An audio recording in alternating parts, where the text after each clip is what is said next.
bit faster on the four seam, but he is a lefty, so we'll see how that goes. You really don't have to do the missions. You just put these in, collect them. It's not like you're going to sell them. You're going to need all the cards anyway for Fernando Tatis Jr. anyway. And for Michael Garcia. So you might as well just plug it in and call it a day. We got a lot of grinding to do.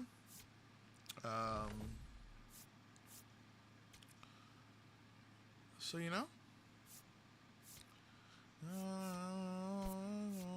we're gonna get into some moments. I really wish that okay, it's up. Thankfully, good grief.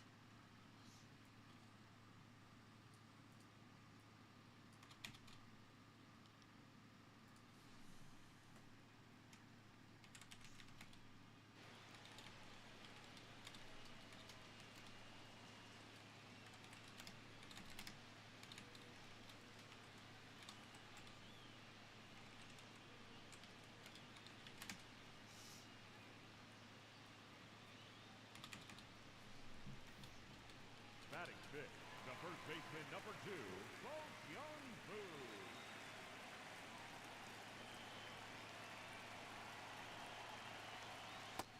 That's the ball.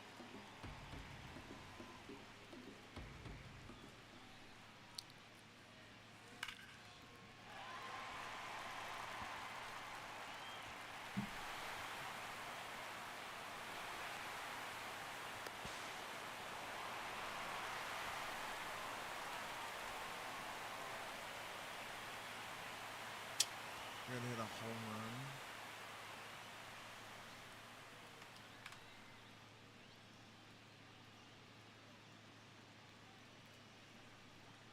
I'm a bit blind. It's cool.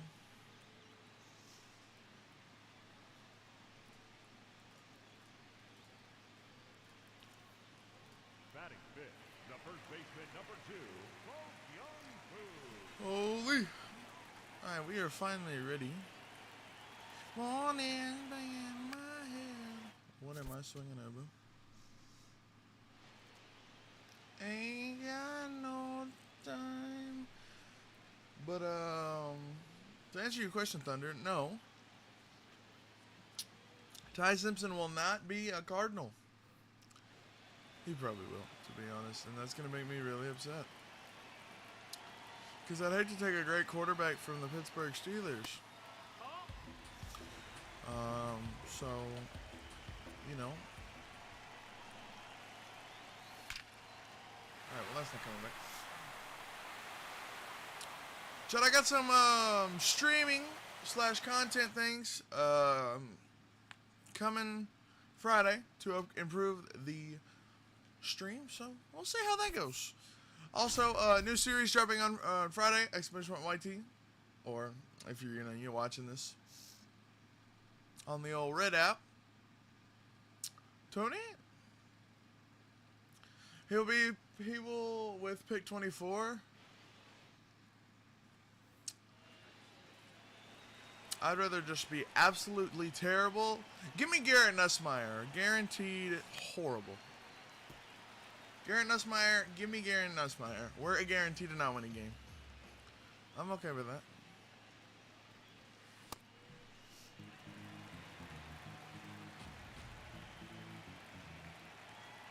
I'm absolutely okay with going, bro wants, that's guaranteed, to not win a baseball game. A football game. Why wouldn't I? Wow, that was an absolute power swing. I did get all of that one. Okay, we're just aiming for home runs, eh?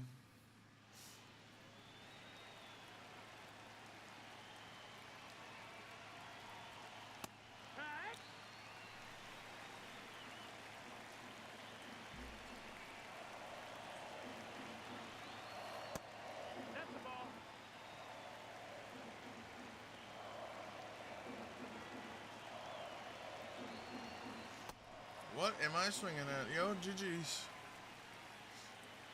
As you can tell, we're fully clutched in today. Well, that's not coming back.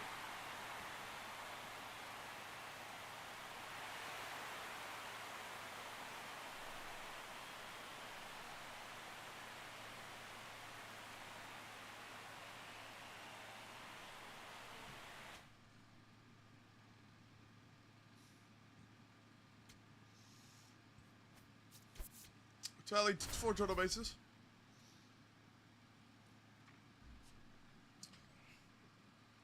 I want to know why that's so bright. Holy moly.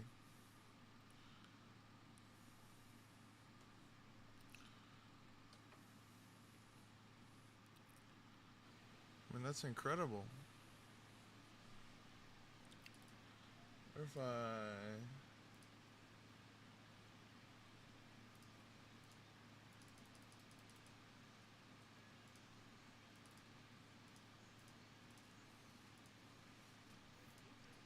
Leading off here tonight, the right fielder, number 24, Lucas Ramirez. Oh, it's right there. I heard you. Ball outside.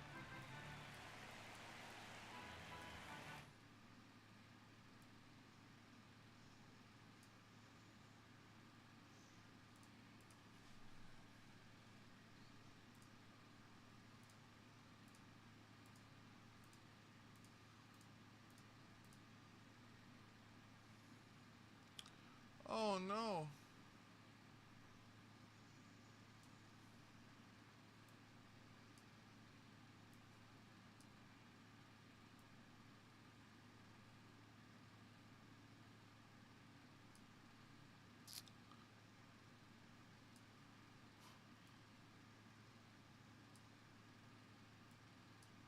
You know, this is very hard to do.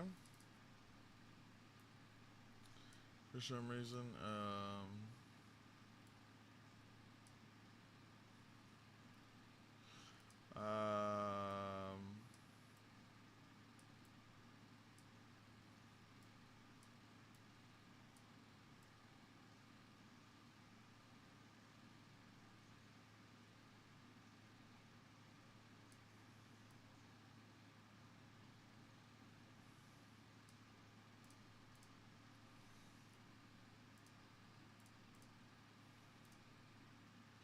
Okay. I think we're good. That's terrible. Hopefully y'all are having a good day. Hopefully y'all are getting y'all's MLB The Show. Hopefully y'all are enjoying the second day of lunch. I know yesterday while I was at work, the servers were absolute terrible. I noticed that this a little bit this morning, but they did drop something maintenance, I think, this morning at like 4 a.m. So hopefully that's all good and ready to go.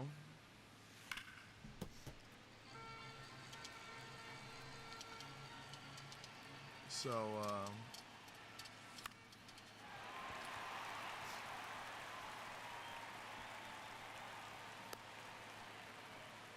I don't know. There's going to be a lot of cards that I want to use, but I don't know.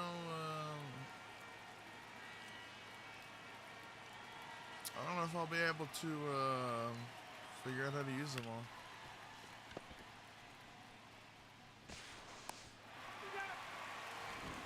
I mean, he's painting the zone right now. They're shot up by 8, so it's like.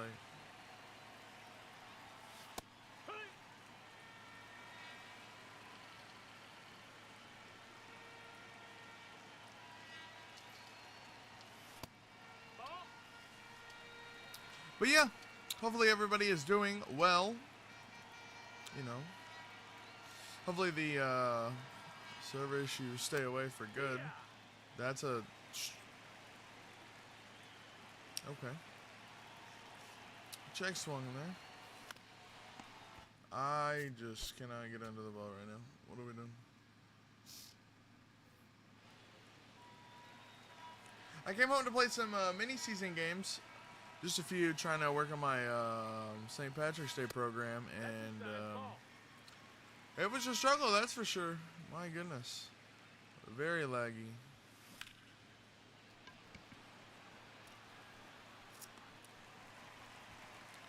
Hit that with a wet pull noodle. Wow, that was impressive.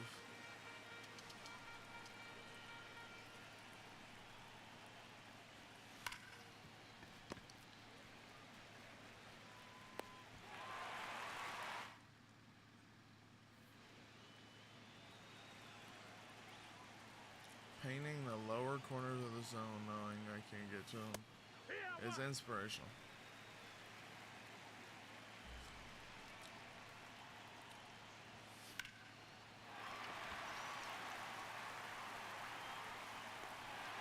Wow. I mean, this dude, there's no pop in this bet right now.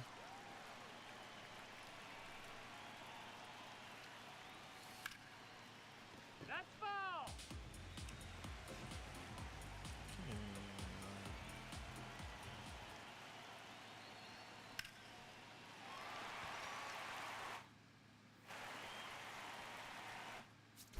It's like, bro, the ball is dying, bro.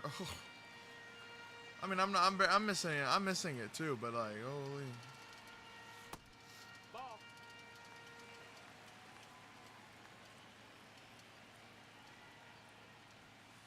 Here.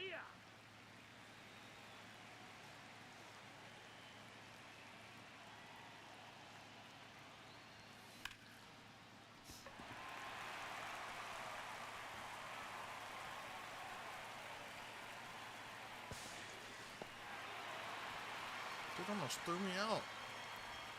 It's crazy. Double.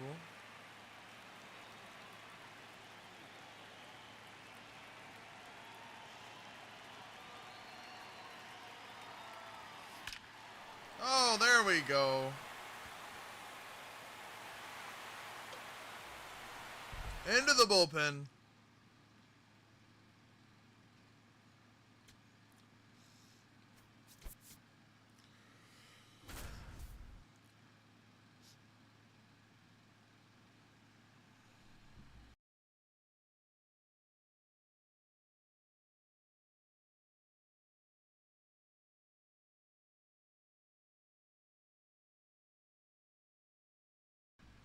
Holy. I'm trying to prep for a sneeze because I know it's going to happen. So it's more like win.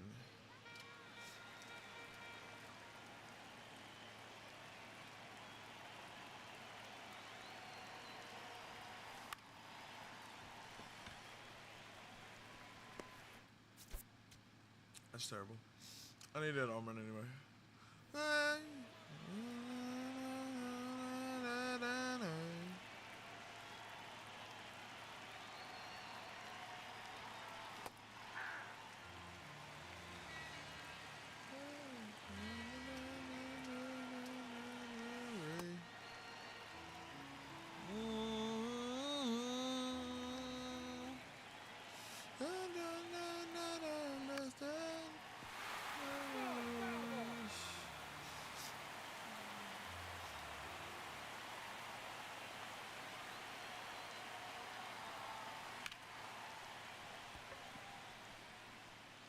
No, that's foul.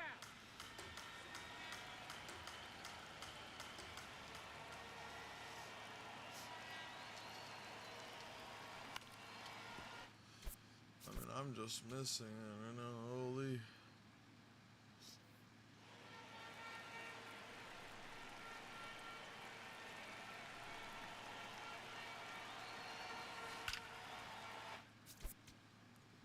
Okay, well. Well, Panda gotta understand.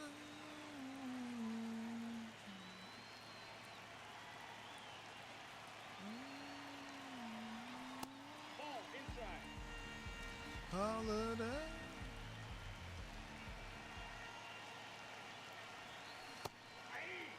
That would have been the one.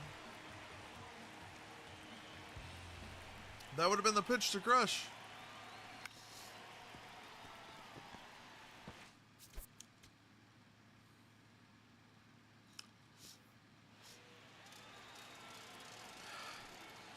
That would have been one of the ones just a hit.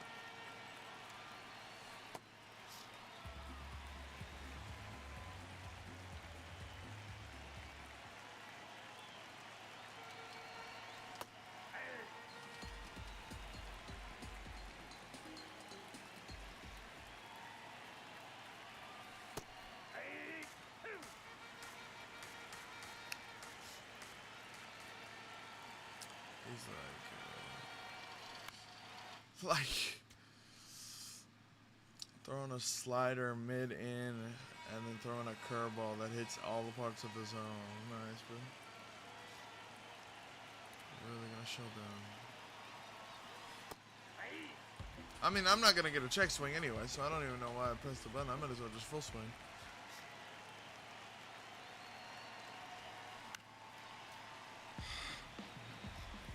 Can't even, I can barely get to the baseball, bro. What is this, bro? Nope, that's the ball. Nice.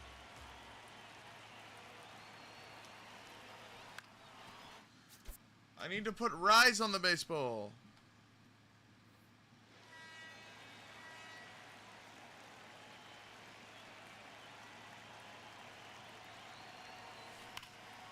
Thank you. Holy. No, that just said actually, no, it said home run. Okay.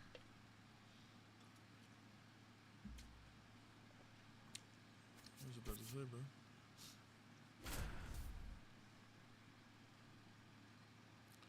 It's about freaking time, man. Holy.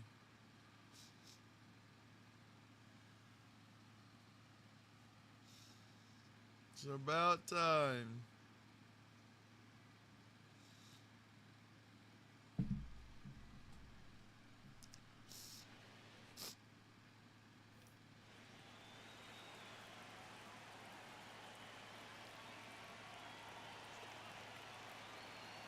I actually like this Aussie car.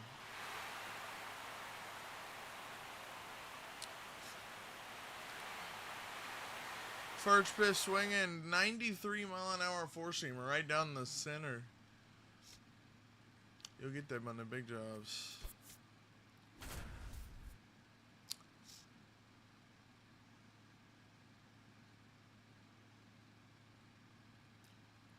I do love Ozzy, bro. Ozzy's got a sweet swing and he's a switch hitter.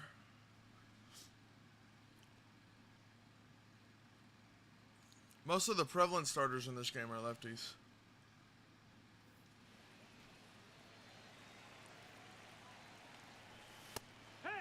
Probably should have read that. Just a little bit, maybe.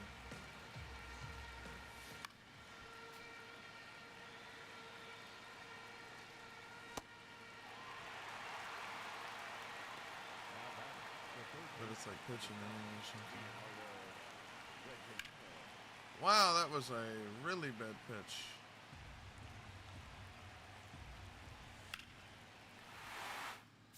He just no doubt shot that. That sounded weak. That's the ball.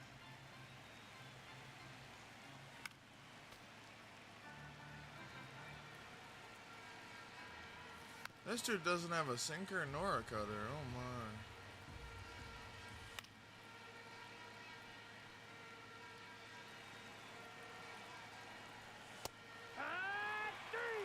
I mean, I get for a like collection or like for collection purposes to put these pitchers that throw really not fast at all, but like holy man.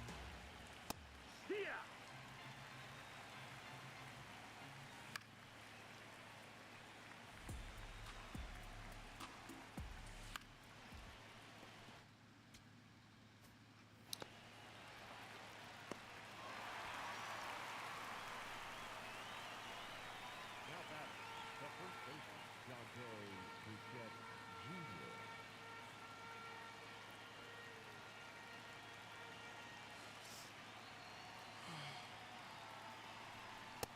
Ball.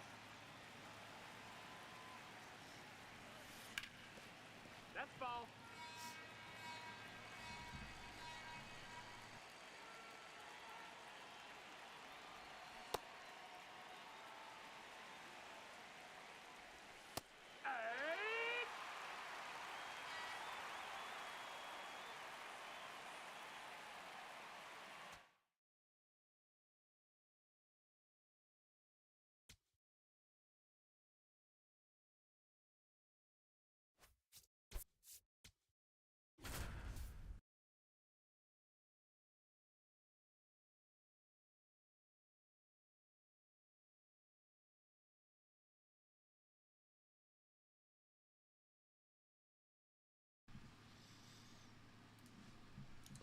see, chat.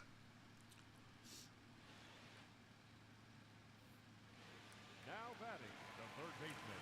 I am dealing with allergies out the wazoo. Holy moly.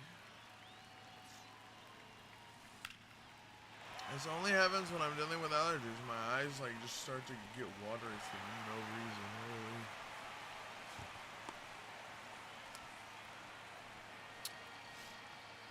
I was supposed to head around that. Herd.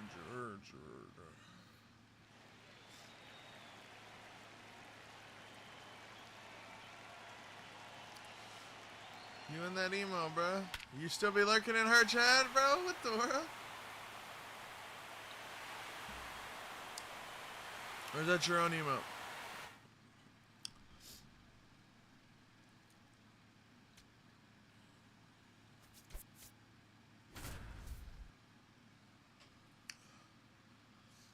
Never give up? Bro.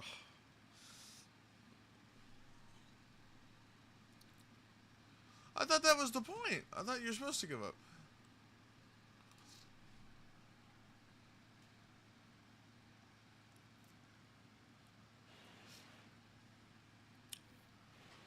Holy.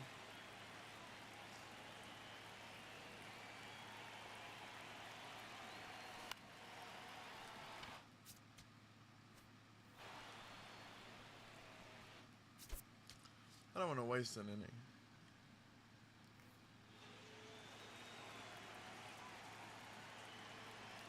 Home running.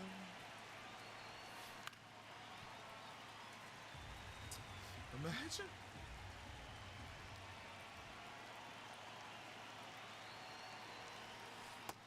That's the ball.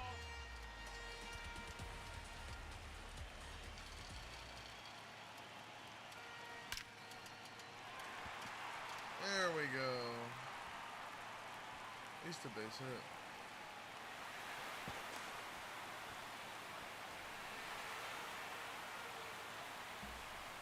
Two RBI double right there.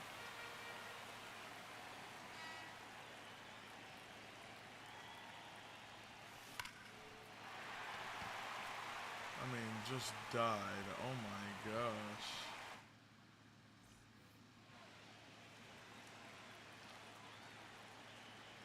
It just like died, man. That won't though. That's the loudest single I've ever hit in my life. But that's okay, because I only needed two of them.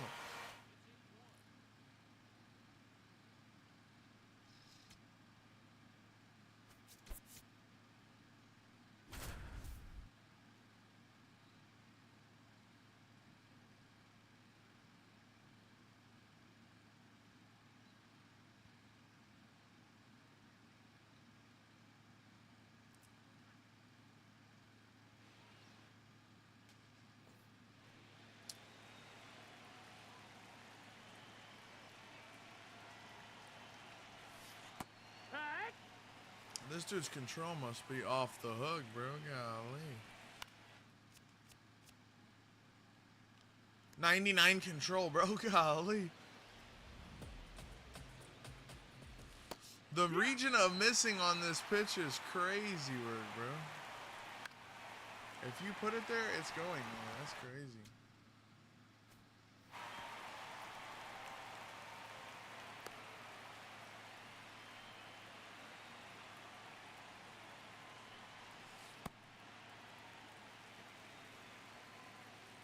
That's incredible.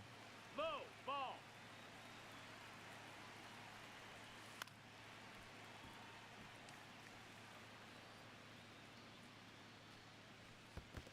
That's low. That's a ball.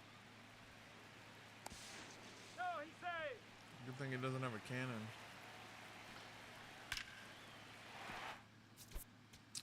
I'm just gonna go ahead and restart this, bro. Cause like, what are we doing? The pitch mix is terrible, by the way. Holy.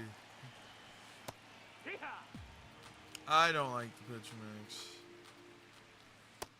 No, that missed. That's a They ball. just don't reach on a line, man. You also don't have a cutaway pitch.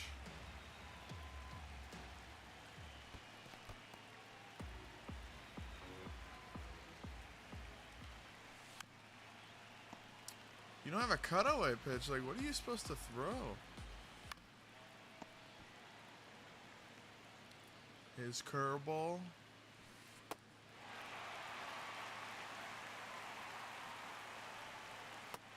That's a ball.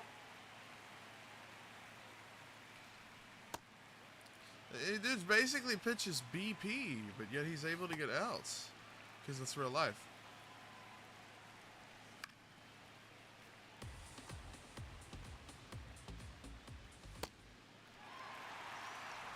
Now batting, center fielder, I mean, it's just like terrible pitch mix mixed with That's a ball. absolutely slow pitch That's speeds. down. That's This a would ball. absolutely get killed in online play. Hoo-yah.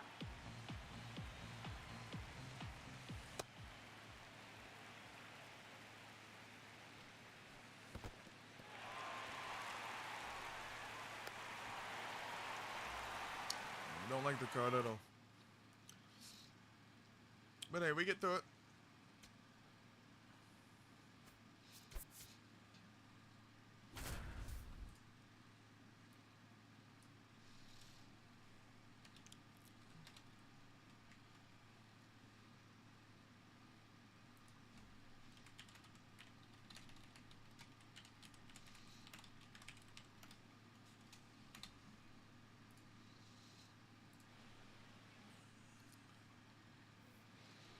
leading off.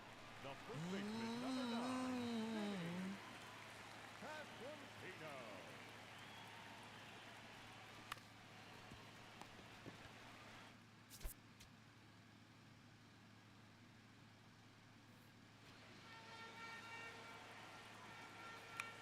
Imagine. Yes, I am very terrible. Heard you, bro. Heard you. 4 total bases. I would have liked to at least start out with a base hit or something. That works. What does the NSC say? And there's a worm burner up the middle.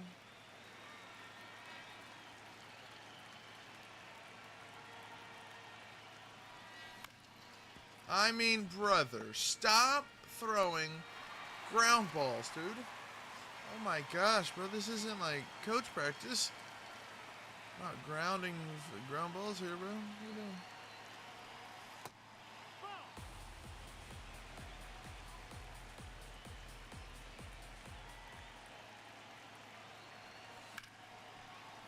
Well, that was the pitch to kill. If there was a pitch to hit, that would have been the one.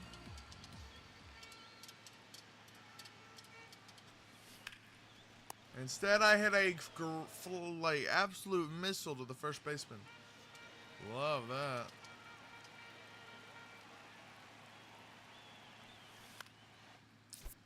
I mean,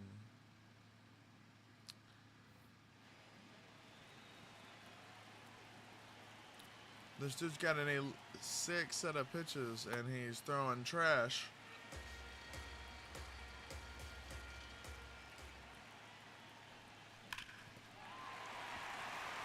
What is it with you targeting the bottom of the zone, bro? Come on now.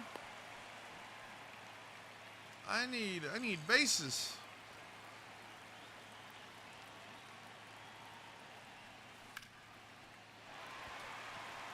Doesn't matter anyway. Okay, never mind. Just forget the idea that I even suggested I needed a base hit.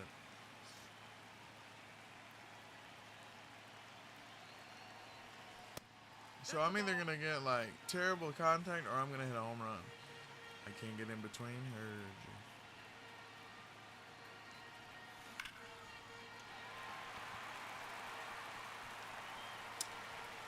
you. Okay, heard you. I need a perfect swing power and contact. And it's a lefty. I'm probably gonna strike out here. We're at a fly out. Oh, we got a dude who throws heat. Okay. Heard you. I lied. I'm just gonna hit into a first baseman's glove.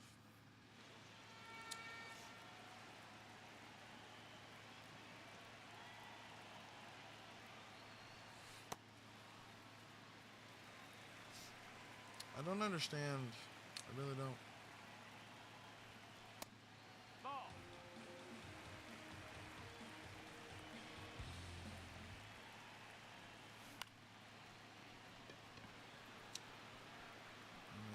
He's been missing the zone completely and throws an 89-mile-an-hour cutter at the top of the zone, bro.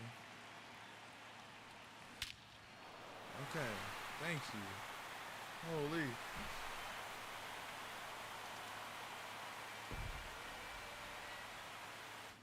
That's what I'm talking about.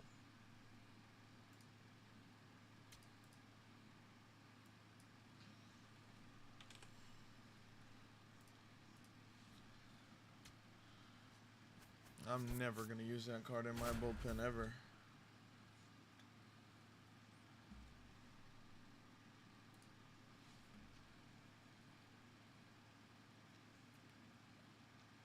That's absolutely terrible, bro.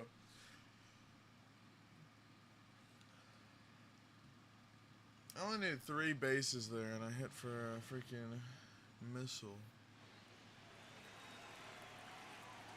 The Dominican Republic. Austin Wells. Ball, that's out.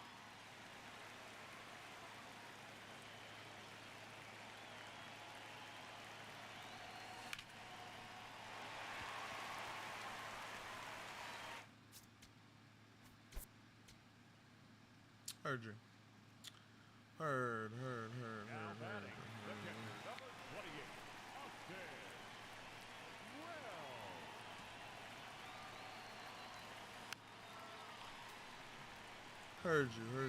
Heard you. Yes, sir. That's wild. That was a terrible swing. I have no idea what I was doing there. Holy.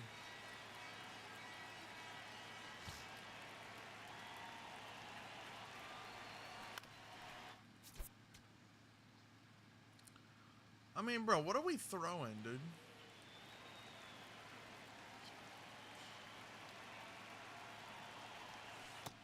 Ball one.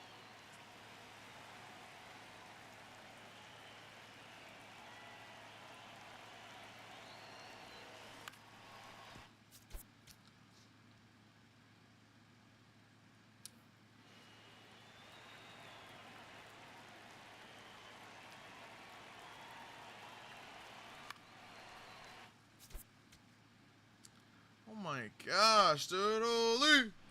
Now batting, the pitcher, Hey, one of these days, I will be able to hit this. That's a ball. One of the worst pitches I've ever seen in my life, bro. Ball inside.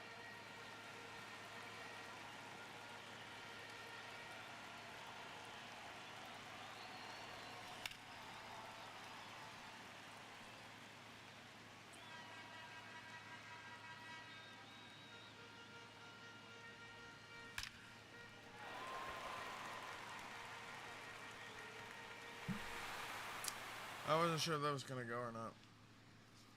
I know it had the distance. I just didn't know if that actually would go out.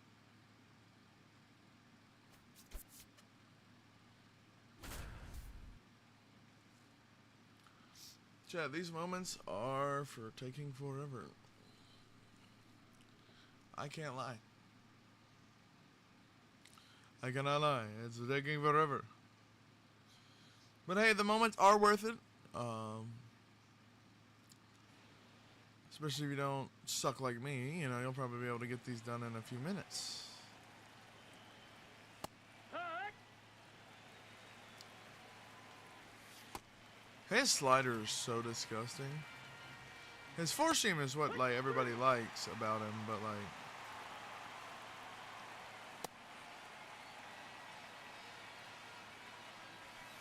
Hee-haw. but his slider has so much movement. If he's on a good night, his slider might be actually better than his four seam. The amount of movement he's got in his slider is crazy. Hut.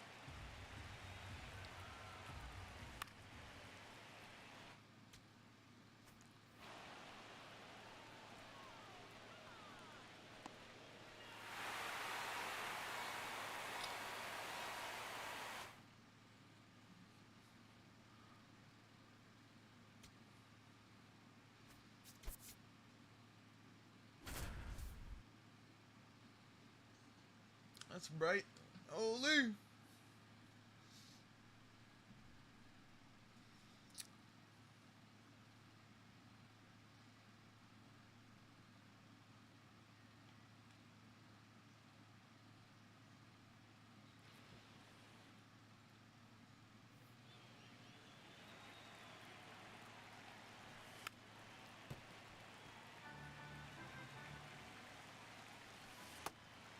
Woo.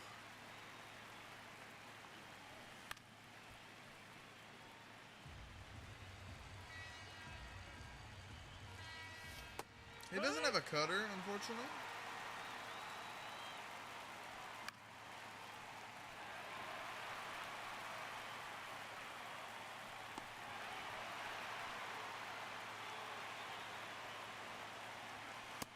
Ball.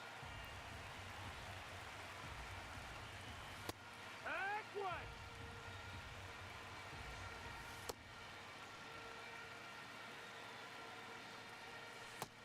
Ball. Back.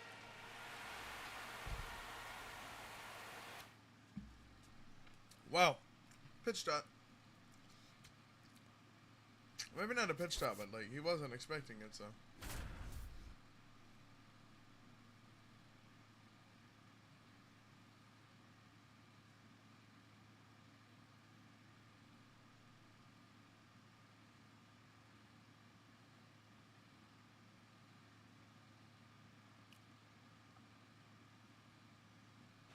I'll tell you what, chat.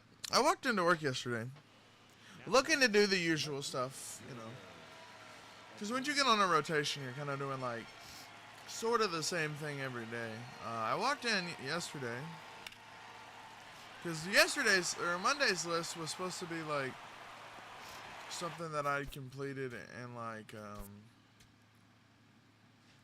something I was supposed to complete like all in one day. Well, I was running the machine I was running. It had some problems, so I had some technical difficulties. But I got one of the 4 things that I needed done. So then Tuesday I walked in, or yesterday I walked in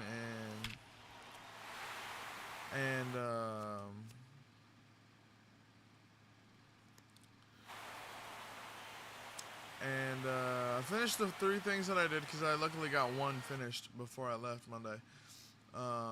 Walked in yesterday, finished the 3 that I needed to finish, and I was kind of chilling because they told me to go work on something like to help the other guys. So I was kind of doing busy work, and I was chilling on that because they told me, they were like, hey, by the way, you're going to be working on something soon, so just go work on this for a bit, or for a little. And I was like, got you. So I walk in, over to stuff, grab the things, start working on it, and we go to lunch, we come back, and then he's like, yo, did they tell you what you're doing? And I was like, nah. And so basically I'm welding this, I don't know, like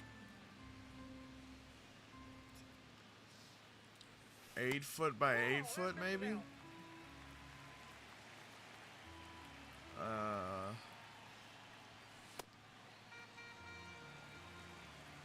Maybe? No. Way less than that. It was a kind of thick, maybe 1/4 of an inch, maybe a little bit thicker than that, piece of sheet metal with 3 stacks of metal sheets above that in a middle square. And basically, it was in a 5x5 pattern. The 3 sheets had a 5x5 pattern of 25 circles. And basically, what I had to do is I had to go in there and I had to weld it.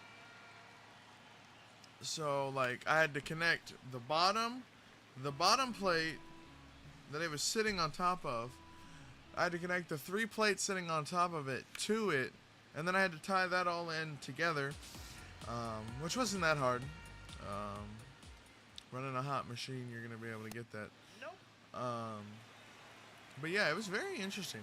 And then I had to stitch weld it on the outside. It was every 3 inches put a 2-inch weld.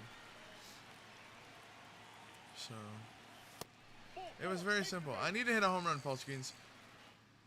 So that was very interesting. But yeah,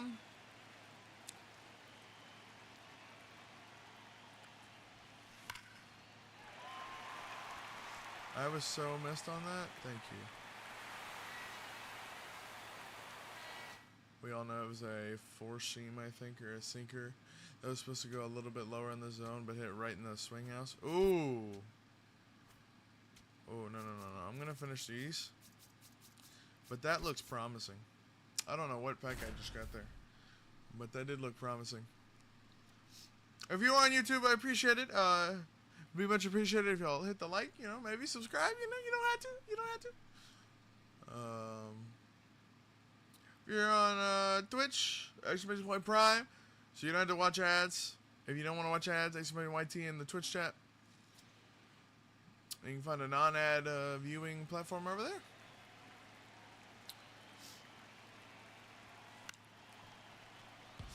I would give the same spiel that I'm just trying to make a living. That's why I gotta run ads, which is true, in a sense. But if I lived off of my content creation check right now, I would not be in this situation. So I hope that's the right link. Otherwise, that would be awkward.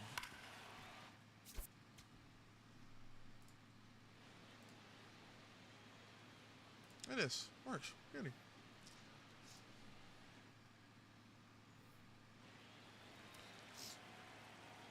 But yeah, if I was going on my content creation checks, we'd be homeless. So I would love to be doing this full time. I'm not gonna lie. Playing games, talking to people with like-minded interests, maybe conflicts of NFL and college football and sports knowledge. Be kind of nice.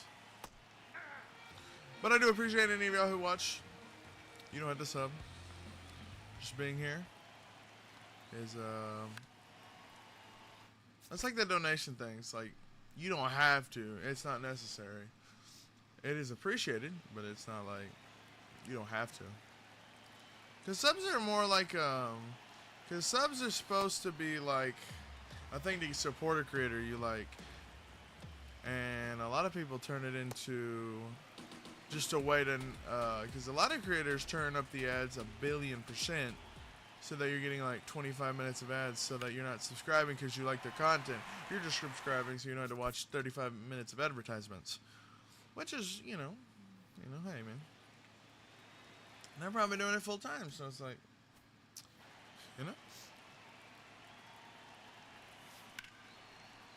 At some point, will I get to the point where there's a lot of ads? Sure.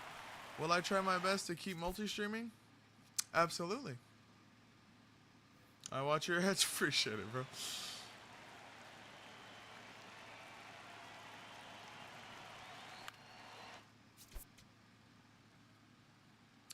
Why did the sentence fail the driving test? It never came to a full stop. Ah ha ha. Heard you. That was funny, I get it. Chat, lefty on lefty. I kind of suck lefty on lefty. I cannot cap to you, bro. Hitting a lefty for me is like my kryptonite, bro. Awesome Superman style, bro. I can't do it. It's like a fish it's like fish taken out of water and trying to walk on solid ground out of the ocean. It's pretty hard, more like impossible, bro.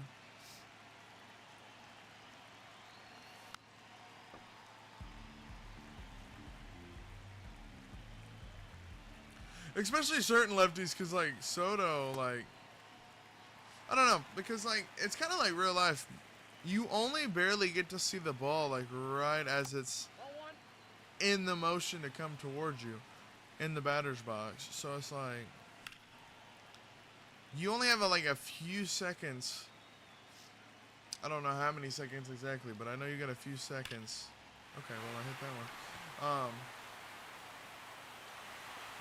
You only get a few seconds to like read it and react, which is why baseball is probably one of the hardest sports to play, I would say. Because a lot of professional athletes can go from basketball to like football to maybe hockey to soccer.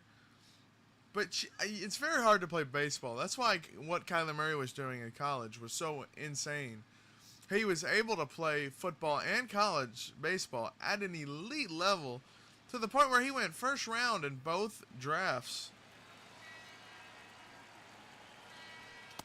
He went first overall in the 2019 NFL draft. Shout out my Arizona Cardinals.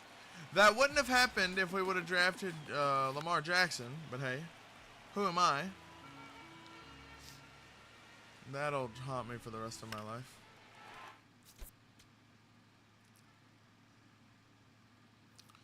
That will haunt me for the rest of my life, knowing that we passed up on a potential Hall of Famer at quarterback because we wanted Josh Rosen from UCLA.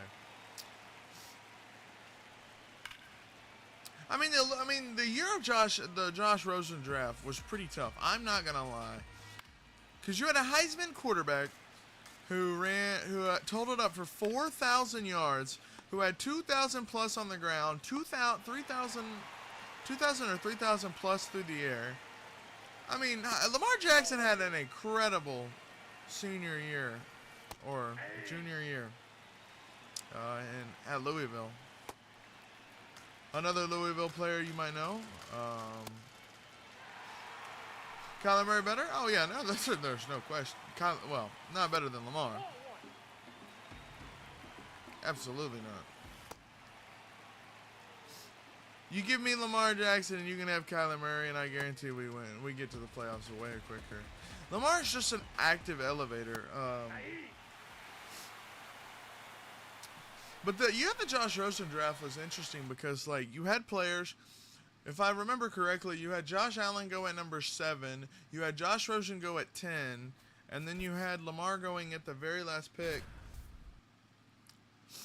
The very last pick, number 32, going to the Ravens, because I believe the Ravens had either made a trade. They didn't win the Super Bowl in 2018. Somehow they had the 32nd overall pick. I think they traded up. Yeah, they traded up.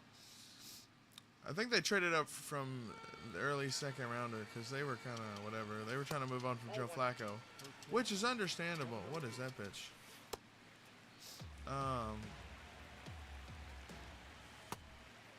But yeah, that whole draft haunts me. Because it's like you can easily get a franchise guy where you're keeping him for like 10 plus years, like what the Chiefs did with Patrick Mahomes.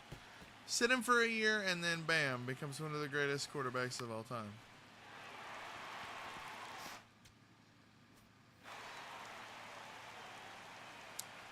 But I don't know. A lot of the quarterbacks in this draft class are weak. It's just what it is. I can't. I don't want to sugarcoat it because it is what it is. This quarterback class is weak. A lot of potential guys, I guess, but none of them, I think, will stand up in the NFL. I personally like the film that I saw from Drew Aller the last 2 years. I've been told that that's a terrible take. It is what it is. I don't think Ty Simpson's all that. He had an incredible end of the season. I'm not gonna lie, he ended the season incredibly. But the beginning of the season, he played terrible, absolutely trash. He just got carried because 5 stars on one of the greatest teams in baseball, or greatest teams ever. When Alabama's built with 5 stars, it's very hard to lose to some trash programs or some pretty good programs when you have 5 stars at every position. But then you go to, like, let's say, the middle of the season, Ty Simpson looked like he started to figure it out. He looked like he could have won Heisman. And then at the end of the season, especially pushing his way into the playoffs, it was just not. It wasn't good. I didn't like what I saw.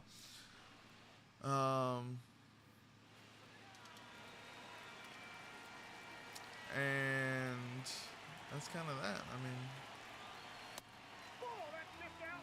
I just didn't like what I saw from Ty Simpson at the end of the season there, to submit him into an early draft pick. Now, if we get Ty Simpson at, like, if we get Ty Simpson for what the Browns got Shador or Dylan Gabriel for, then I'm not going to be upset. I'm not going to complain. Because Ty Simpson does have the potential to be someone really good. He needs to sit and develop for a little bit. Maybe like the Malik Willis. Obviously, you'd hope, maybe not as long, but he does need to develop. With Jacoby Brissett and Gardner Minshew, whoever we draft, if we do draft a quarterback, I think we'll definitely have some impacts on stuff like that. And then you also have to look at the situation where I do like Drew Aller a lot, though. I cannot lie.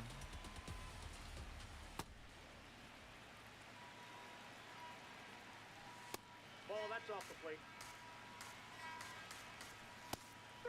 But yeah, Ty Simpson just didn't look good.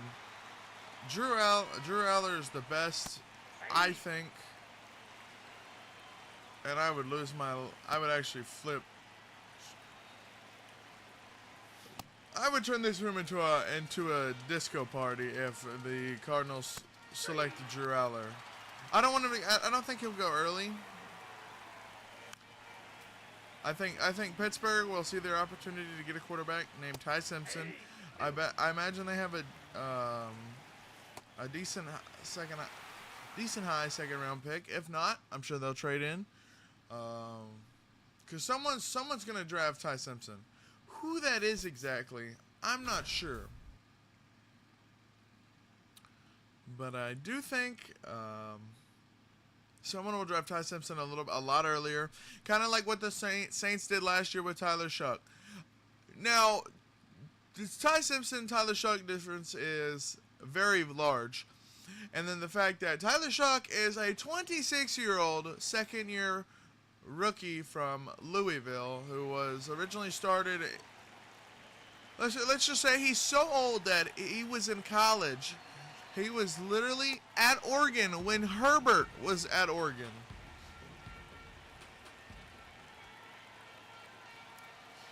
I think he played at Oregon, Arizona State, and then I think he switched to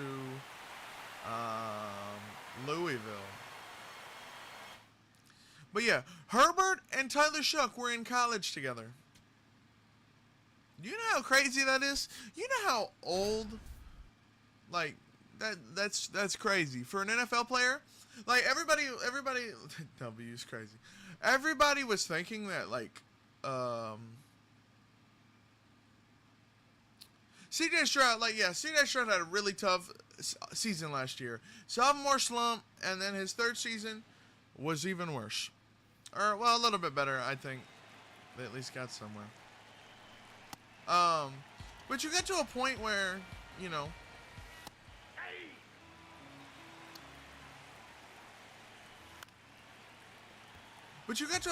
like, you know, hey, it's a tough season, but hopefully he'll be able to bounce back. And I think he will, especially what the Texans have done with their offensive line. I really do like that. They've spent actual money on their offensive linemen. Now, are these, like, young rookie guys that you're going to have for, like, your, like, whole life? Probably not. But, you're going to at least be able to keep C.J. Stroud in the pocket and him not being flaunted and flustered because he's playing an elite pass rush. Hopefully. That's the goal anyway. That's why if you're the Texans, you spend the money right there. But I think it's a definite upgrade over what they had last year.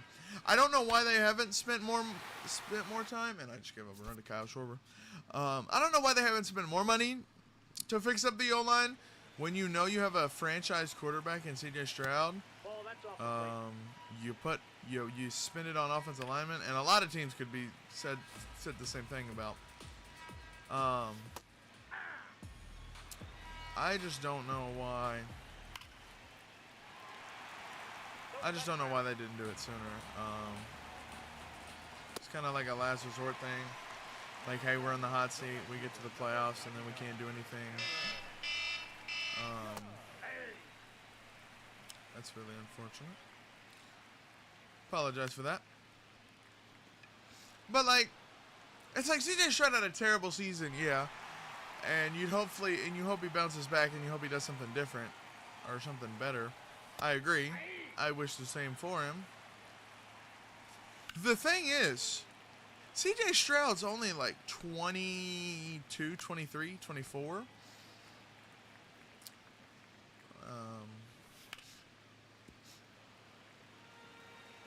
So, I mean, I'll check after this game, or after this moment. CJ Stroud is 24 years old, will be 25 in October. The difference is, CJ Stroud is 24 years old, coming to the end of his 4-year rookie contract, unless they had a 5th year. I imagine we'll know when the new league's year starts, or when they start looking to add contract extensions, or they decline it and they sign him for a longer term deal, which is what a lot of teams do, just to bypass the 5th year option. Because by then, you either accept the 5th year option because you don't know if he's going to pan out, or you decline it and you sign him longer so that you don't have to worry about him wanting even more money than what he's going to be needing now.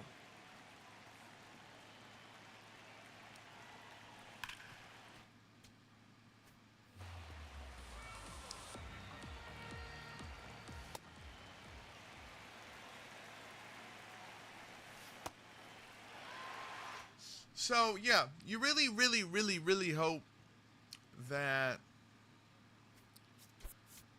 but the difference between CJ Stroud is, yes, his rookie year was probably one of the greatest rookie years we've ever seen from a quarterback in a little bit. I would say one of the greatest rookie quarterback classes. CJ Stroud had one of the best rookie years that we've seen since, I think, Justin Herbert was toting the rock for the Chargers for the first year. When he threw for like 5,200 yards, 40 or 30 touchdowns, and like barely 10 interceptions. Or was it 4,500? JD5 rookie was better. I think the team around him was a lot better as well.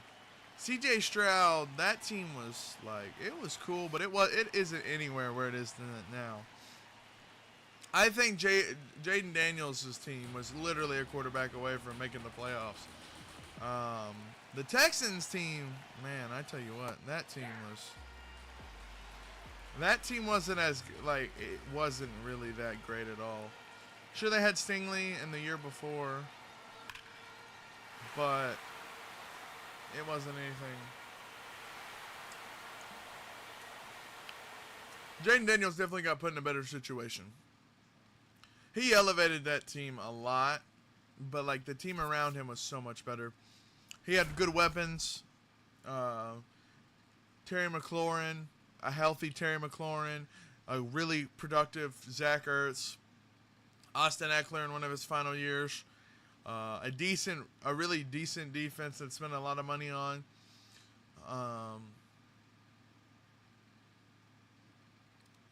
They were clearly all in for that year. Unfortunately, they fell short, but you know.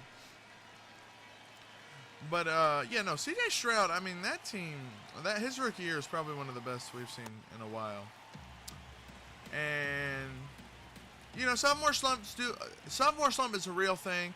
You know, when you come off of your first year, you're expecting a lot of people put into perspective, they like throw away the game that they had the rookie season, because people just throw out the fact that there is a real thing called sophomore slump. And it is what it is. You can either believe it or not believe it. It's a real thing. A lot of people, it's just very hard for the people to outduel themselves from what they did their rookie season. CJ Stroud had a sophomore slump out the wazoo. It was a very, very bad situation, and I should have killed that and put that in outer space. But his third season last year, I mean, it was something terrible.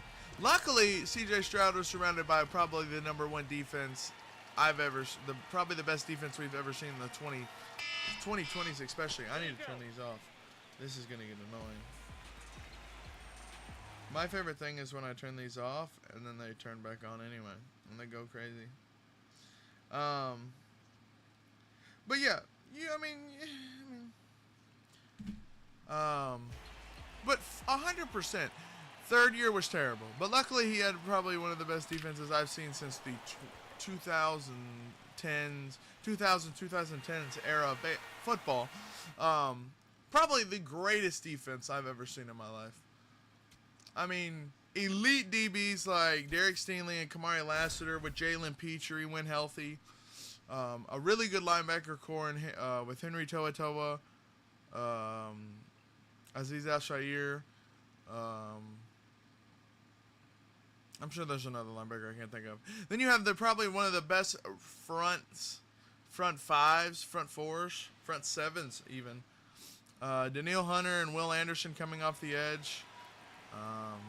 Will Anderson's one of the better defensive players we've seen in a minute. Out of the draft, I should say. You got Micah Parsons, obviously. Up in New York, you've got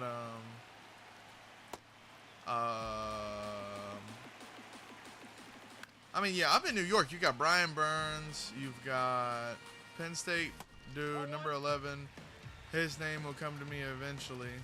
Mr. Lawrence Taylor, wanted Lawrence Taylor's number. He should just make his own number. 51 also looks really good on him. Abdul Carter. I loved Abdul Carter as a draft prospect last year. He was probably one of the, or was it last year? Yes, it was. Loved Abdul Carter last year. One of my favorite prospects coming out of the draft. Micah Parsons Jr. is what I call him. But like, there's the L-mans I've been looking for. Crazy. It's crazy. What's going on, Mike? How you been? But like, you have like so many like. CJ Stroud definitely got carried by like one of the best defenses we've ever seen in our life. That pretty good, man. I'm just chilling, trying to grind these new the WBC final moments. And there we go, Eduardo Rodriguez. Absolutely beautiful. And we are done with the WBC newest program. It only took a lot of time. Pretty good, to be honest. Been at it for about an hour and 10. That's clutch. Okay. But yeah, I mean, CJ Stroud got carried. We can't really be so crazy about that, I'd say. It's just what happened. I mean, it happens. It happens to the best of us. Maybe not to the best of us, but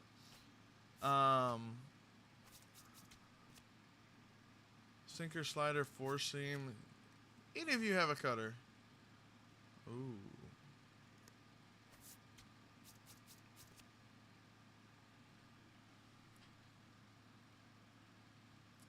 But it's like Stroud was carried by his defense. I think Stroud's going to have a better year. But the reason I brought up C.J. Stroud in the first place is C.J. Stroud has had 3 years in the NFL, will turn 25 in October, and will have already started his 4th year in the NFL. That is insanely clutch for a guy like him, because he's got time to be better, time to improve. Every quarterback has their down year. Whether it's really a down year or it's just a down, like everybody's down year. The reason I brought that up is Tyler Shuck is 26 years old. The reason it is so crazy that the Saints went up to go grab Tyler Shuck is because of his age. Sure, he had all the stuff that was like ironed out, like he still had a lot of bad things about him.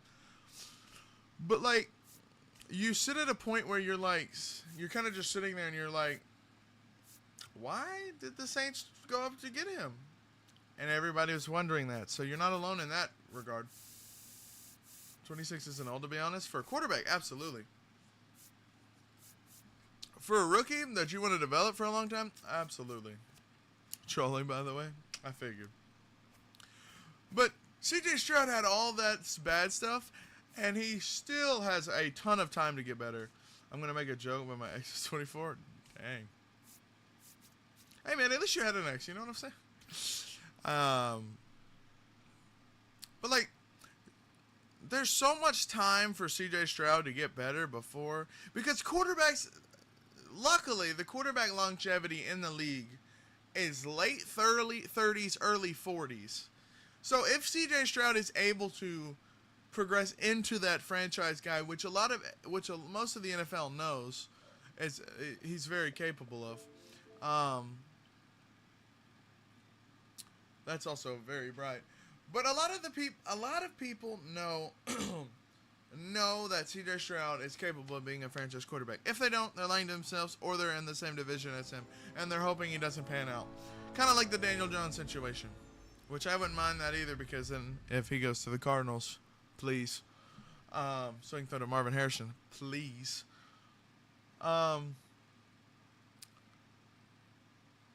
It's so interesting to me that, I mean, he's just, there's just so much potential there. Another, like, quarterback from last year's draft class.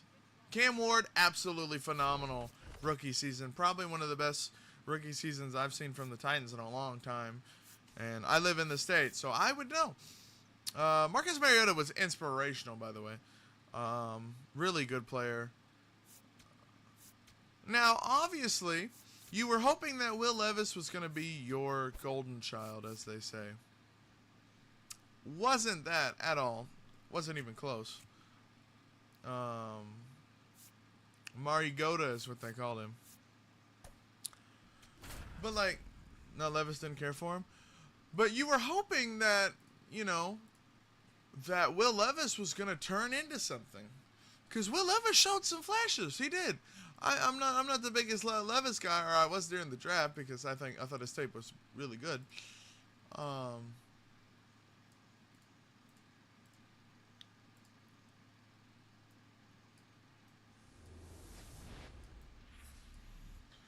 Okay. But, like, I was hoping big things for him, because I just like the way his tape looked in college, or his highlights at least. I didn't really watch that much. I don't really watch much tape on players. I kind of watch what they do with the combine, then I watch the pro days for specific players. Offensive lineman's a different story, but I kind of forgot we were running the moments anymore. But yeah, liked Will Levis. I love to see what he did when they brought out the Oilers alternates, which don't seem like they're coming back, which is fine. I love their new uniforms. It's a love-hate relationship with the uniforms. They did mess up with not putting the red face mask on, but this year they will be getting a well, I don't want to speculate because I don't know. I'm not Adam Schefter. I don't have the insight on the jerseys, but they are getting a Nike Rivals uniform, so that's going to be inspirational, which is going to be nice because it's going to add a black jersey to an already great-looking lineup, uniform-wise. A black or blue uniform, a really dark blue or a blackish, like glow-in-the-dark kind of black-blue uniform for the Titans, which is really inspirational. I love that a lot for the Titans. You also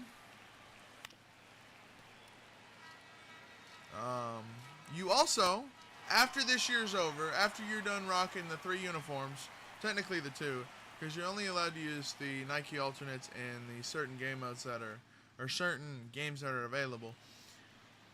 But next year you'll be able to add you will be able to add, get out of play. No.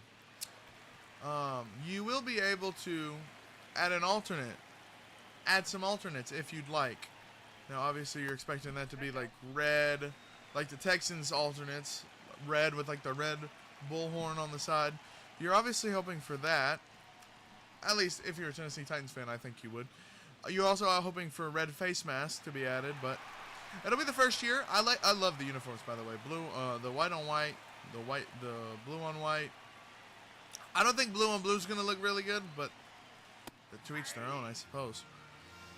But yeah, no, just a really good setup for some unis, I would say. That's the ball. I mean, you've got some.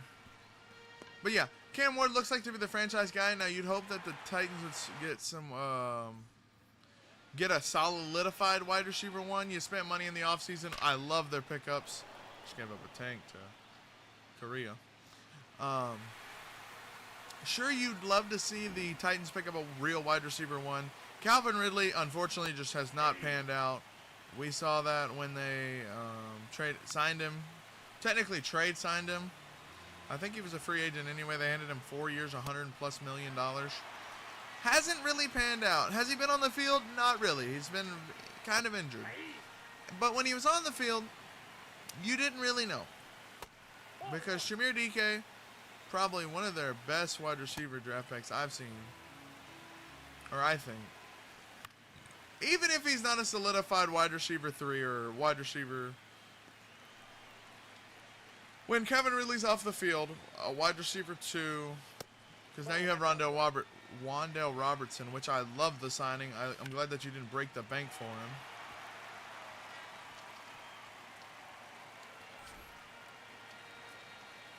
But, like, I just like the signing in general. I really do.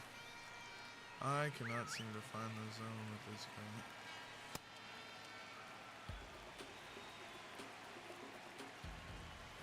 I need to clutch up real quick. I don't know this to the CPU.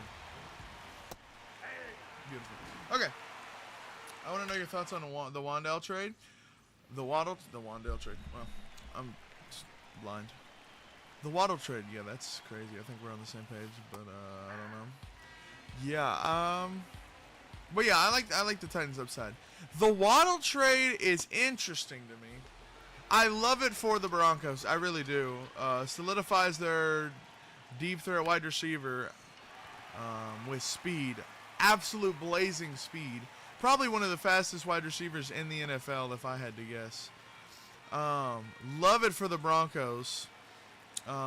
Get your wide receiver at the cost of a pick 30, which you were probably going to draft a deep threat wide receiver anyway. Jalen Waddle also signed a 4-year, or I think it was a 4-year or a 5-year a few years ago, or like last year, or this past year. So you've got 4 years of Jalen Waddle, which they were probably going to pick up KC Conception if the Bills didn't. Which I guess they don't need to anymore now that they got DJ Moore. But I think I'd still go wide receiver because Keon Coleman, unfortunately, hasn't really panned out because he can't get open. Separation is terrible. But I absolutely love how the Broncos were able to pull that off. Because you get 4 years of Waddle, and at pick 30, you're probably not going to get someone at Waddle's level until about 2 or 3 years after that draft, after you've drafted that player. So I absolutely love the Waddle trade for the Broncos. I don't know what the Dolphins are doing. You bring in Malik Willis because you think, hey, we're a quarterback away from maybe making the playoffs, maybe having competent quarterback play for more than two games out of the season. And you're like, hey, maybe this is it. Maybe this is the time where we make the playoff push so we don't have to worry about losing our jobs, which everybody in Miami is going to be kind of cooked. Maybe not their new head coach. I don't really know what they did this offseason for coaches and GMs and owners and all that. I really don't. I don't pay attention to the Dolphins. Sorry, not sorry. Well, I do. I pay attention to the NFL. They probably didn't do anything that was really noticeable. I know they brought in Jeff Hafley and I think one of his coordinators that he liked or something. I don't really know the whole spiel on that. But like, I Again, I really don't know what the Dolphins do. But I just don't understand, because you bring in Malik Willis on the fact that, hey, we now have an elite, we now believe we have an elite quarterback. He's got an elite arm. He's got elite speed. He's definitely like a stoutier Lamar Jackson. He's pretty much a power back at quarterback with the arm strength to locate pretty much any throw you need. Again, I was hoping he was going to be a Cardinal, which he got me out. Holy, what a play. But you're thinking he elevates you to the next level, and you're hoping he gives you a solidified starting quarterback that can put you in the playoffs, potentially even win a Super Bowl. I'm not saying the Dolphins team is like that. It's really not, outside of what you had at Waddle and Achane. I don't know who's going to catch the ball. Now teams are calling the Dolphins for Achane because the Dolphins made such a dumb trade. I really don't know what they were thinking with that trade.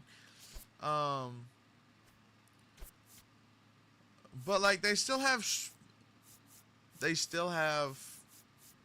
I guess if you want to call it, I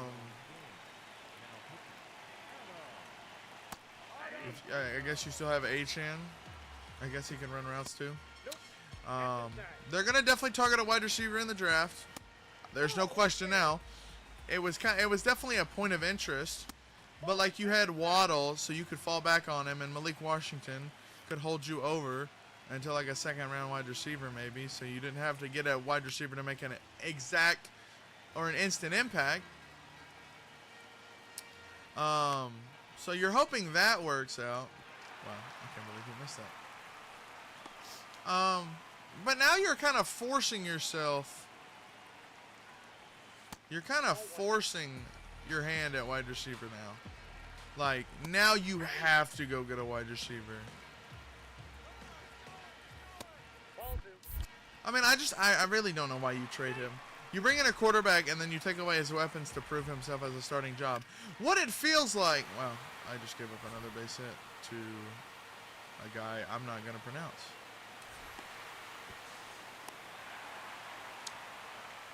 Okay, well, I'm not locating right now with my... But, yeah, no, it's, I don't know why they do that. You basically bring in a quarterback like Malik Willis and say, hey, by the way, we think you've got good potential, but instead of helping you, we're going to make sure that we don't lose our jobs because you can't make a throw to a wide receiver on the roster. And that's kind of tough. I cannot lie. But yeah, absolutely love the trade for the Broncos. Broncos offense now becomes even better than it was last year. Obviously, you'd hope a little bit more in the run game, but it's like they were running the ball effectively with the backs that they had. So, like, you don't really... Sure, you'd like the run game to get more going out of it, but, like, you can't really do much more than that. So I really do like the trade for the Broncos. Gives them a deep threat, wide receiver speed, elite. I think he becomes wide receiver one, honestly. Cortland Sutton's cool. He's getting older. He's kind of phasing out. Plus, you have Cortland Sutton and Marvin Mims, or Troy Franklin and Marvin Mims. So Cortland Sutton can honestly be on the door on the way out. Whether that means retire, traded, cut. I mean, he can be an elite wide receiver too, and then you just... The draft picks that you drafted Brian and Franklin breakouts now. Sure. And Sutton will shine more. That's the hope anyway, yeah. But no, I don't know. I think Sutton's a bit older, but like, I don't know. I think he could be traded somewhere else to be an actual like good wide receiver too. The Broncos just have so many developing wide receivers that it's just like, if you don't, I should have gone with that. If you don't like if you don't have any room for your wide receivers to develop, How are they going to develop, you know? I mean, sure, they'll get chances when Cortland Sutton's tired and ran too much or couldn't get open or separated or got jammed up or whatever. Or injured. Hopefully not, but, you know, injury is a possibility. I don't know how many teams that would need a wide receiver too. Titans. But they have Chimera DK and Alec Ayumanner. Chimera DK was probably one of the greater guys, return specialist guys. Got potential. Got open a lot. I swung way too early. Alec Ayumanner is a really strong contested catch guy. I think he slots in more like wide receiver 3. Shamir DK on the slot, I think is really good. Please don't throw me out. That's so clutch. Yo, what's going on, Charlie? How's it going? But like, yeah, I don't know. I think the Broncos wide receiver group is solidified now. How you been, Charlie? Or Charlene? I think that's what that is. Yeah, it is. I think. Correct me if I'm wrong.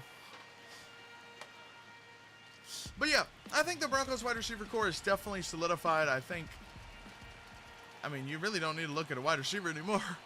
Now you can just focus the whole draft on defense with the things. Hit a home run, and I'm trash.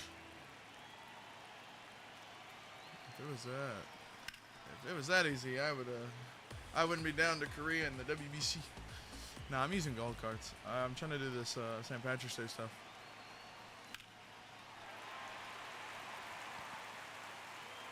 Okay, never mind. It was that simple. So that's why, you know, you buy control freaks.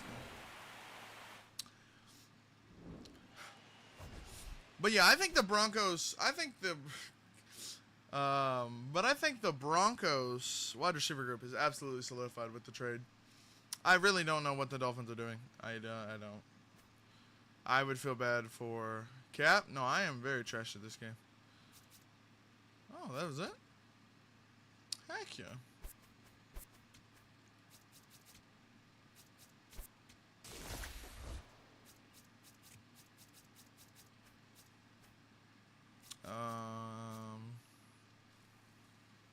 Cap? No, that's not Cap at all. I am very trash. Or are you talking about the control freaks? Because I am very trash at this game. It's inspirational how bad I am at sometimes. What am I looking for? This one.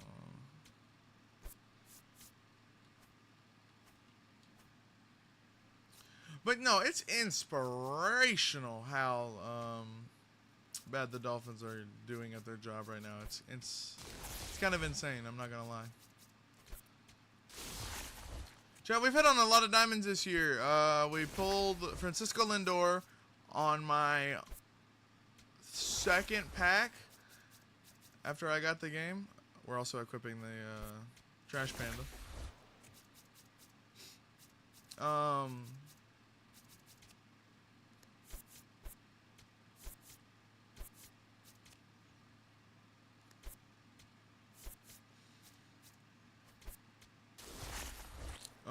Pulled Francisco Lindor on the second pack, which was crazy. And then I pulled Hunter Green. I sold him. I sold all the 89s and below. I think their prices, 90s are going to shoot up, I think. That's usually what they do. I could be completely wrong.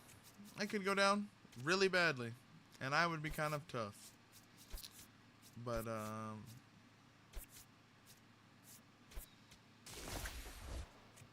and then I ripped another pack. Pulled a Ballin' as a Havin' pack, and I got Aroldis Chapman.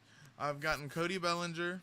I've gotten Edwin Diaz from the Dodgers. I sold him because I think he'll be like in like 3K. Framber Valdez on the Tigers. The Tigers might be good this year. I'm not gonna lie. Tigers were already good last year, but like now they've definitely got some better pitchers.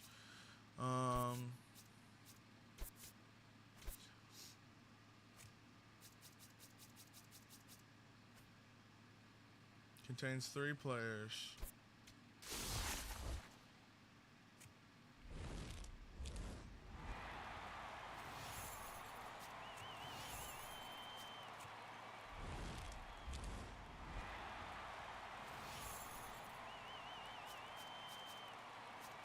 That was absolute trash.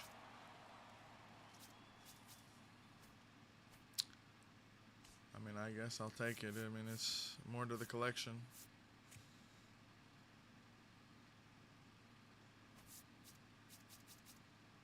Ooh. 2 away from Vinny Pasquantino.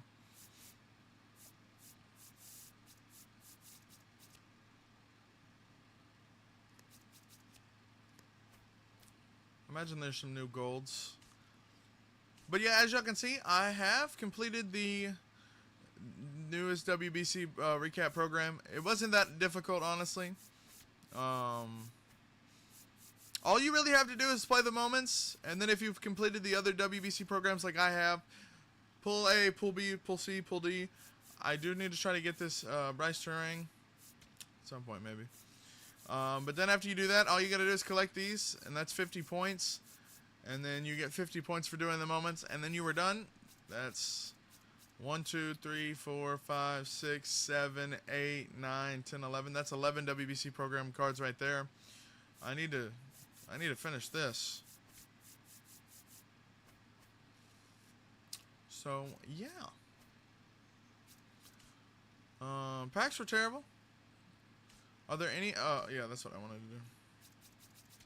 Are there any WBC cards that I can just go grab real quick? I just need 2 of them. Last page. I probably already own most of these.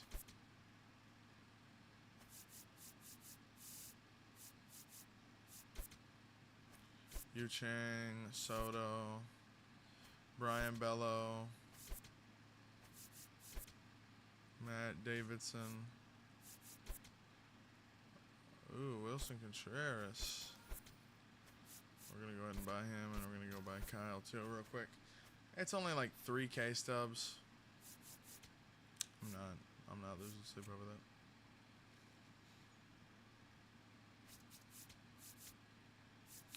Now we have 80 or 91 cards. We are 10 cards away from PCA. Fernando Tatis. I don't really know what I'm going to do, bro. There are so many cards that I just don't know what to do.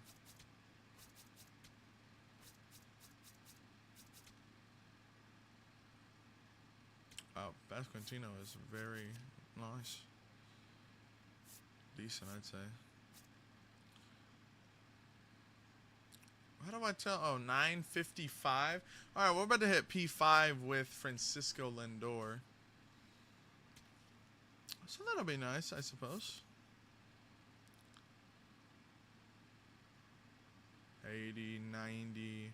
So 90, 80, 80, 85, 85. Interesting.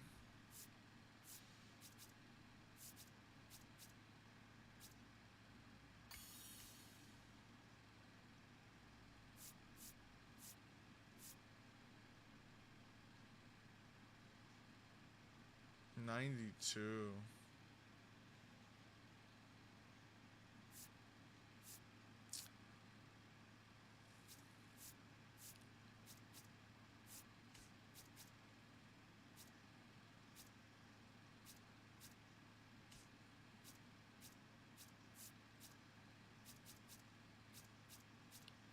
Oh, we're about to get the diamond stuff. Okay, heard you.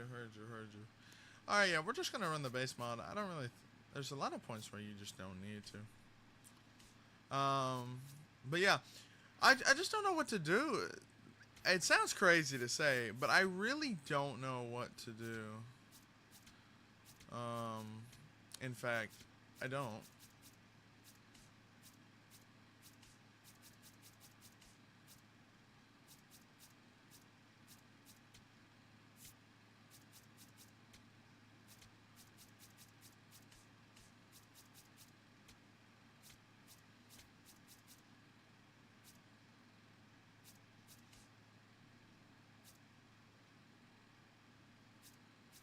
Nice to see they updated the profile, the picture for him.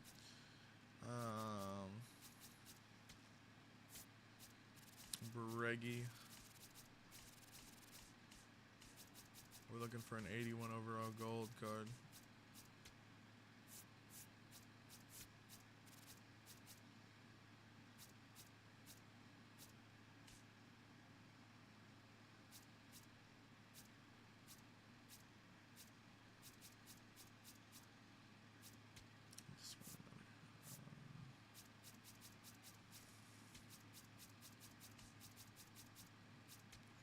Anibal Sanchez.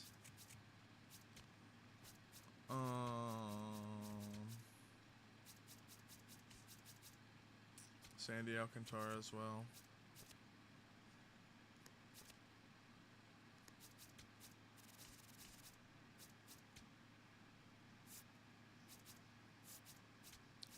I don't know who my closer is gonna be. I really don't. Sinker Slider. This dude could be really crazy. Clutch is a bit low, but four seam cutter, splitter, slider. You really wish he had like a sinker or something, but like I can't be hating because of that.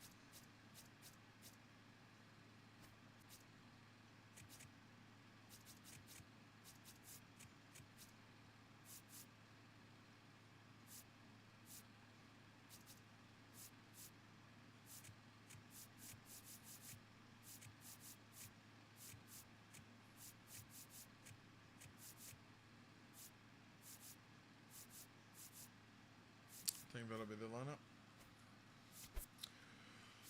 But yeah, I really don't know what to do with my lineup because it's like, well, obviously you start the best players. Well, there's a problem.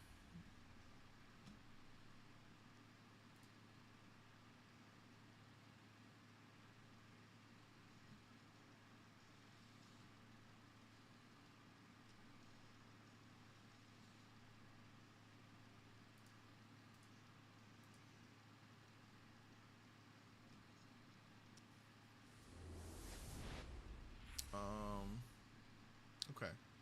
Just making sure the red app's still going. It's like I don't know what to do because like there are so many free cards that you're gonna be able to get if you just play the game. You don't have to play every day. You just have to play the game. Like for instance, the problem with that is I like Bryce Harper. I also like Didi Gregorius at third. Sure, you'd wish that Didi Gregorius' third baseman defense was greater or better. It's not, which is fine. It is what it is. So you're like, hey, what's going on here? And then, not to mention, you also have Fernando Tatis Jr., who's also a right fielder who can't play anywhere else. So it's like, I should have hit that ball. So it's like, there are so many options, it's just like really tough. Miguel Garcia, if I get him, eventually will probably be my third baseman. But I don't know. If you are getting the game and you buy and you spend $20 and you get the pre-order bonus, little packs that you get. I know Xbox offers them. I don't know what PlayStation does. I'm never on PlayStation. That might change soon if they drop PlayStation 6. I don't know though. I'm not a PlayStation developer or console maker, so I don't know. But I probably will at some point own a PlayStation. I don't know when though. But if you're gonna spend it, I would not buy Chipper. There are so many third basemen that you would just never use him. I would probably go get Roy Halladay, Ken Griffey. There are so many outfielders. You don't really need any. My center fielder right now is Seiya Suzuki. That'll probably change because I want that Trout. That Trout looks really good. Trout also has a sweet swing. Can't really go wrong with the Trout card. Just saying. So it's like, you know, what do you like? What do we do?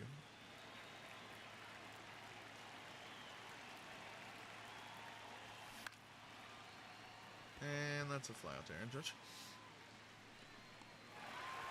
So it's like, I don't know. There's just a lot of things that you could do, obviously.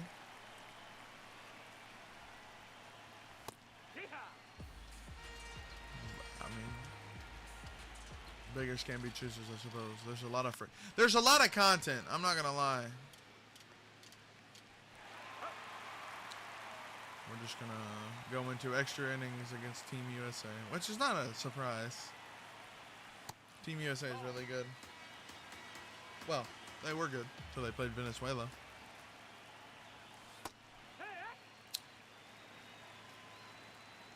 I mean, the USA just could not get a base hit to save their career. It was kind of inspirational. Bryce Harper 2-run shot in the 8th inning just to give up a run in the 9th.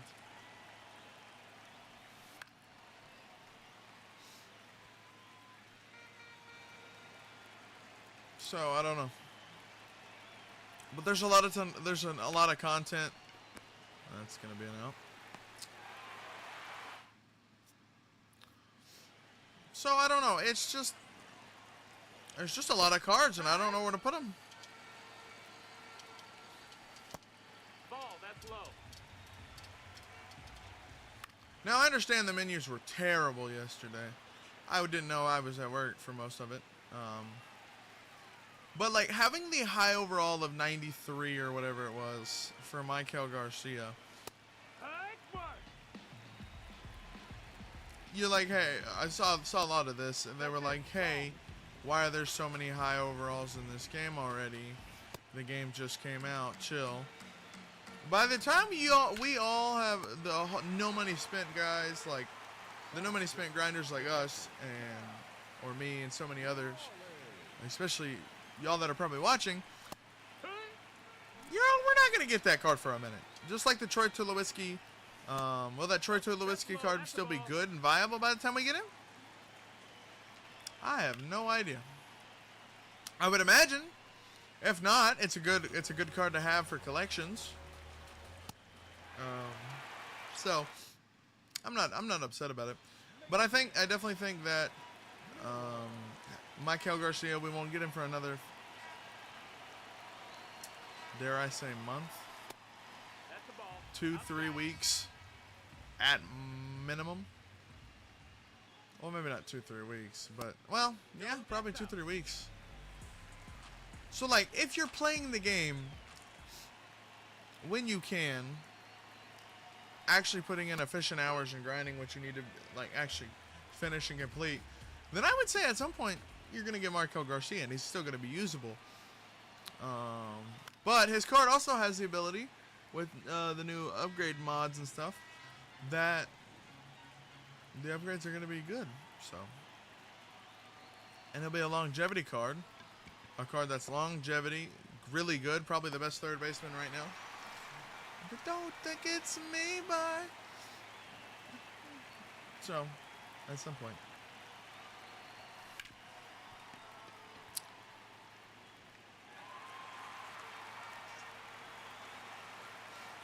I need to get a base hit or something. I cannot go into extra innings with the USA team.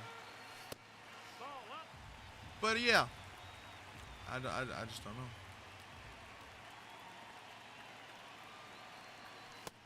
That's the ball. But yeah, Michael Garcia is going to be good, usable for a little bit, so.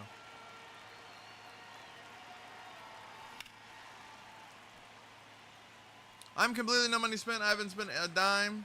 I had to buy the game, obviously. That's a no-brainer. So unless you got it by giveaway or something. Someone was nice enough to offer a giveaway and you won. Congrats to you. I wasn't entering any giveaways. That's not a diss to anybody who did. By all means, join it. It's free. It wouldn't hurt. I didn't know I was gonna get MLB The Show until Saturday when I bought it. But yeah. The cards are going to be in the game for a little bit, so it's fine.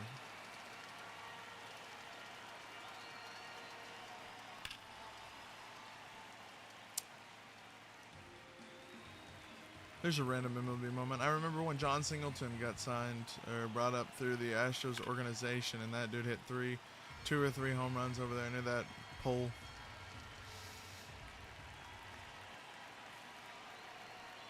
I actually kind of like the Houston Astros ball club, or park. I don't like the team that plays in it, but I do like the Astros ballpark.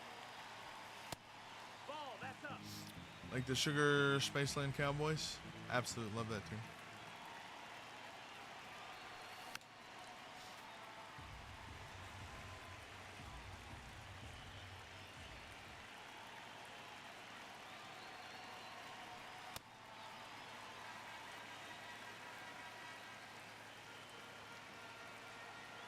Need to lock in real quick.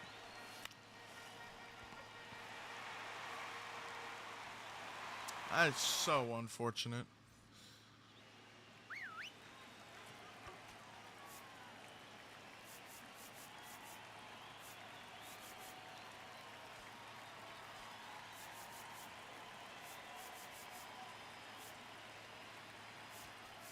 I just don't know if I like soda.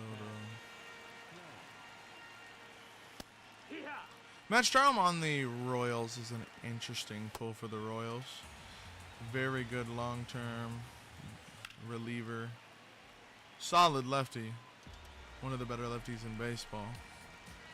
Pitcher-wise, I should say.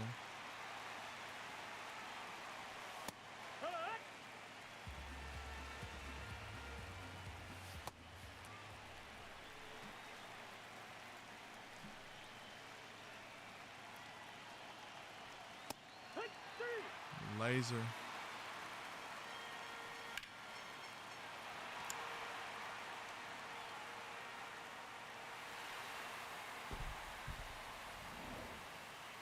Wow, I just lost to the CPU. Okay.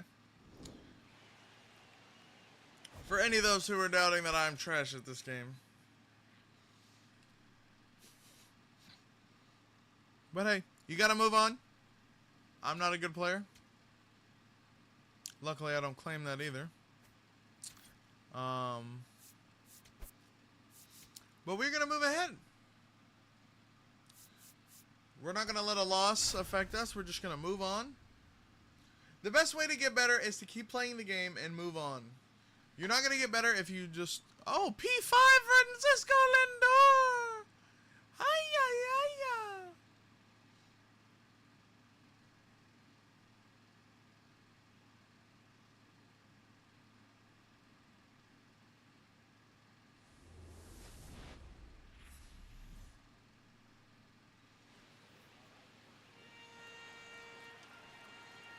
That's actually beautiful.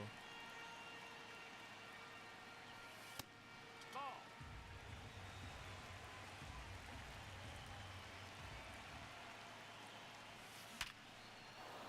No bleeding, don't give up. If I cut my arm bleeding.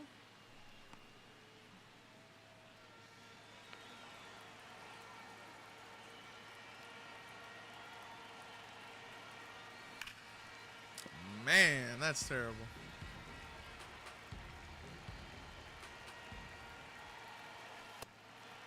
Ball.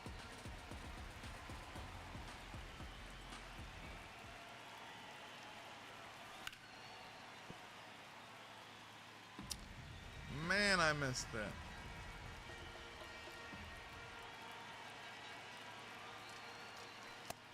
No, that missed. That's the ball.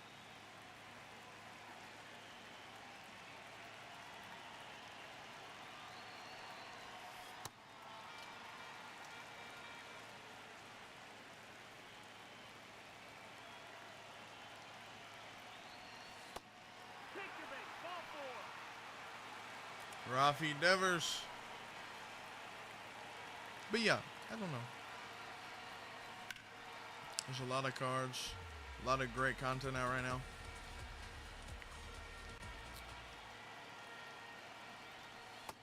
Ball.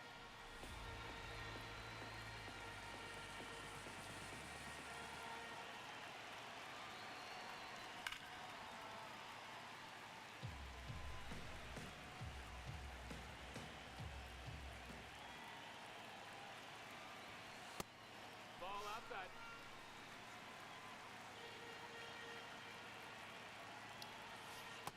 D-Ray! Wow.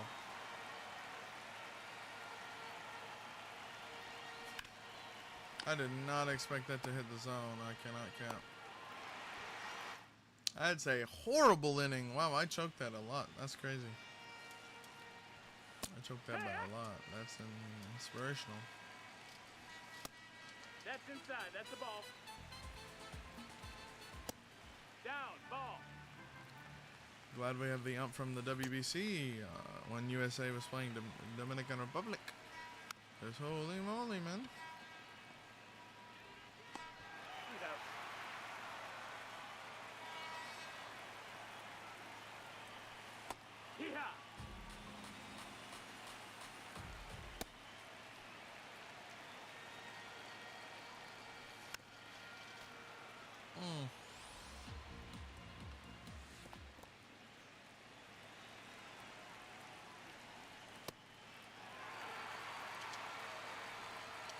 Phillies score 1 run on the Braves. Lead the Braves 1-0. I'm gonna guess a home run.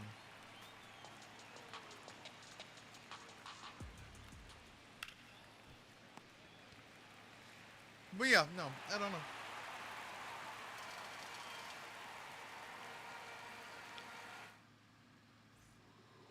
Number 70. Talking baseball or basketball. Oh, my Rockets do something.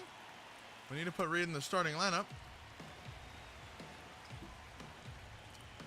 I don't know why my head coach hates Reed Shepard in the lineup so bad. He wins us games. With him in the starting lineup, we're like 8-2 the last time I checked that statistic. So it's like, I don't know why he's not in the starting lineup.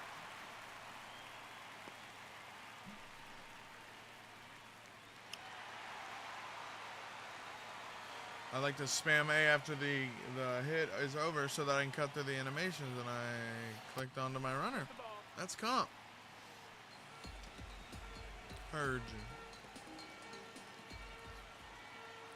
Ran into an out. Nice.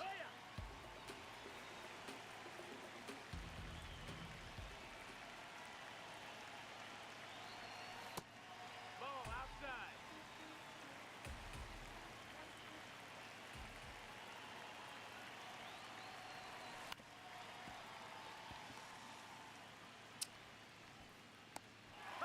I'm just not putting good PCI on the ball. User error.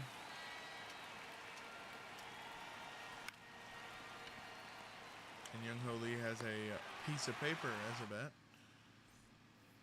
Heard you.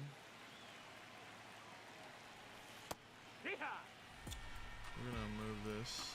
Nope.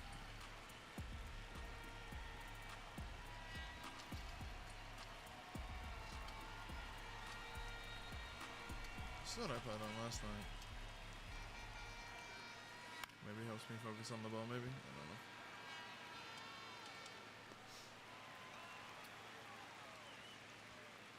But Chad, I do have a new series dropping on YouTube Friday. Tune in. Like, comment, subscribe.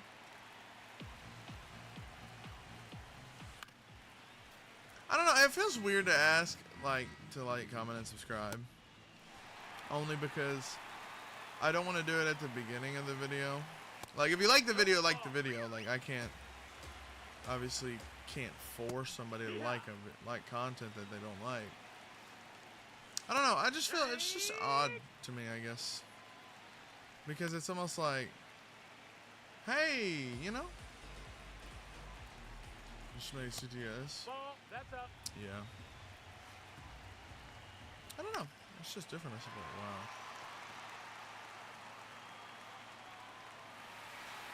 I wasn't gonna grab that unless I was 8 foot tall.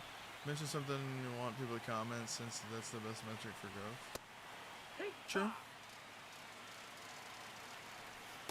What do you call a fashionable lawn statue with an excellent sense of rhythm? A metronome.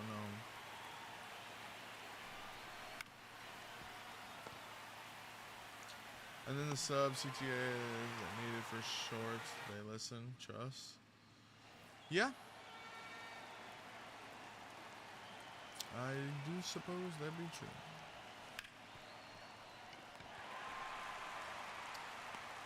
Oh man, I'm gonna lose back to back, man. This is terrible.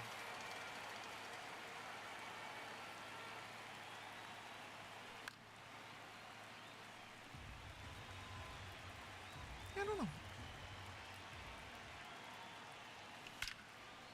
Never mind. Oh, and Casey. Let it rip. Let it rip off the chip.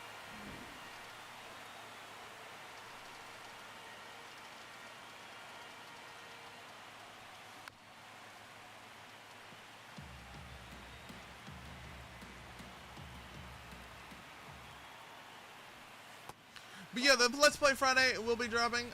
It is a game that I've never played. That's kind of the whole point of a Let's Play, I suppose.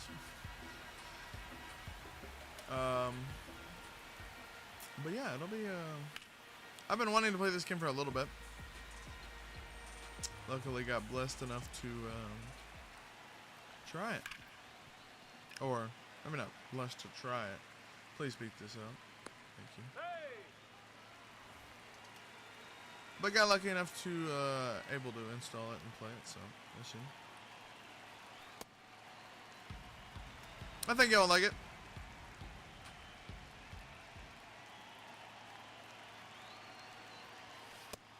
No, that's it. That's always the goal anyway, I suppose.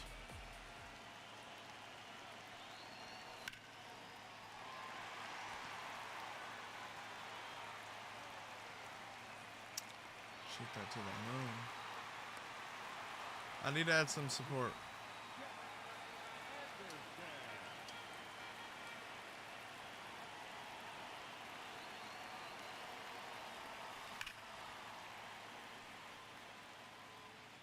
Chad, that was the pitch. And I whiffed.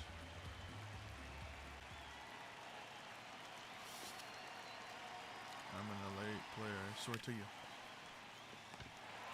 No, I can't make that lie. And Jazz Chisholm is the greatest second baseman defense ever. Otherwise, I wouldn't be in this situation.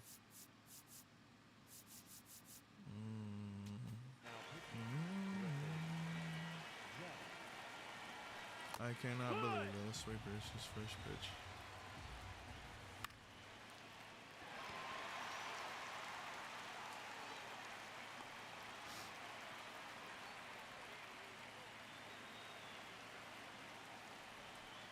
Hee-haw!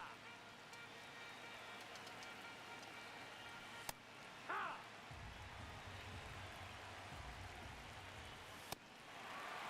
Nice. Yeah! No, that missed. That's a ball.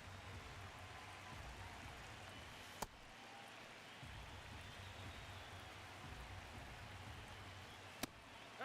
Struck him out. Got runners on.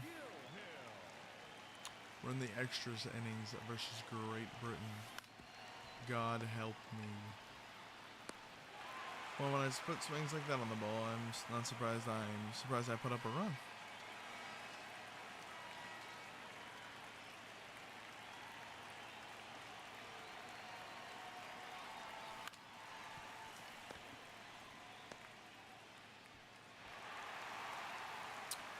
Okay, well, it seems like we're going to be going to the fifth inning. Or the...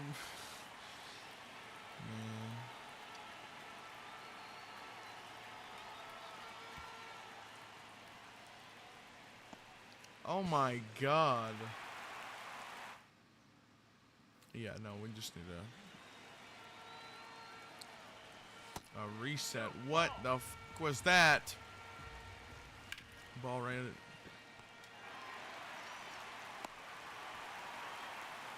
Nice play, second baseman. I need you to not do anything crazy. Hee-haw!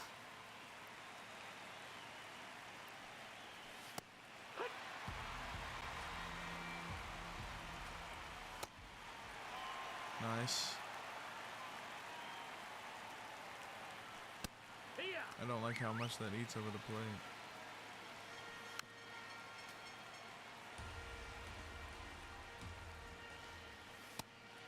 Struck him out. Come on, Griffin Jacks.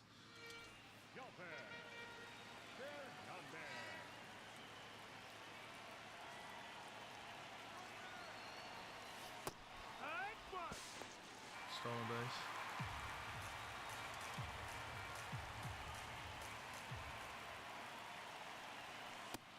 That's the ball.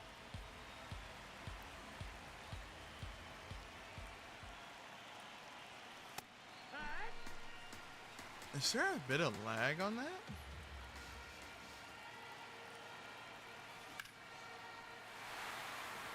I feel like there is.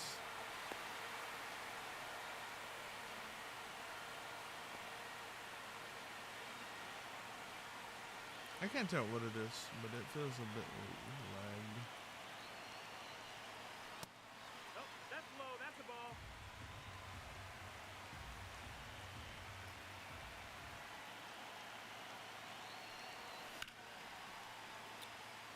I mean, yeah, he'll leave. he's just not usable because his bat is terrible, man.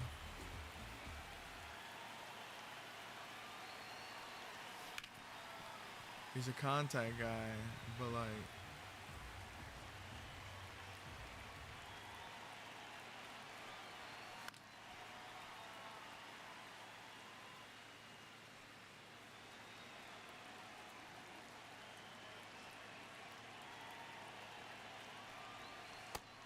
That missed. That's the ball. Not celebrating early, but my first ever YouTube channel got remonetized or reinstalled. Yes, sir. Congrats. Just missed that bitch. That's unfortunate.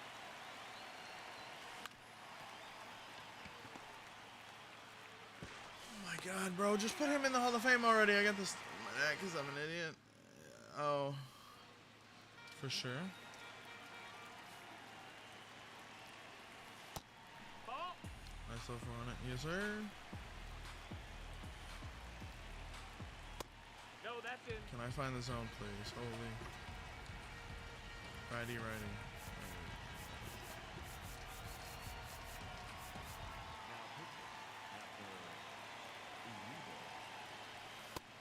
Ball, that's in.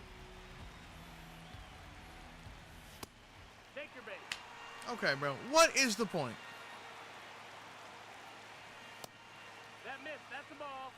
Can I put ABS in this game? Holy, please.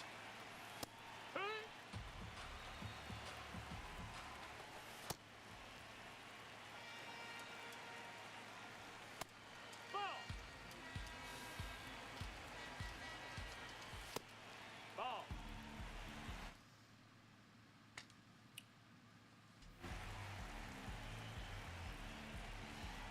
Want me to throw it right down the middle so you can call it a strike, please? Holy.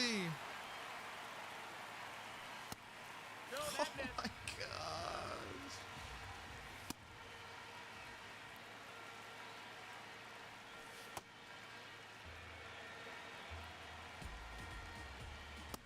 That's the ball.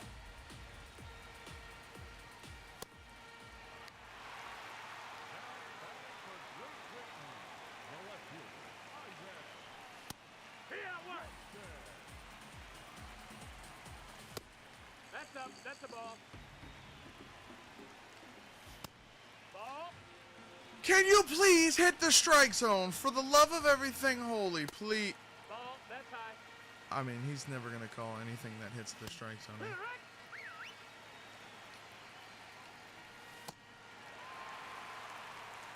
That's unbelievable that I have to go to a full count every time because they just don't call strikes on the line.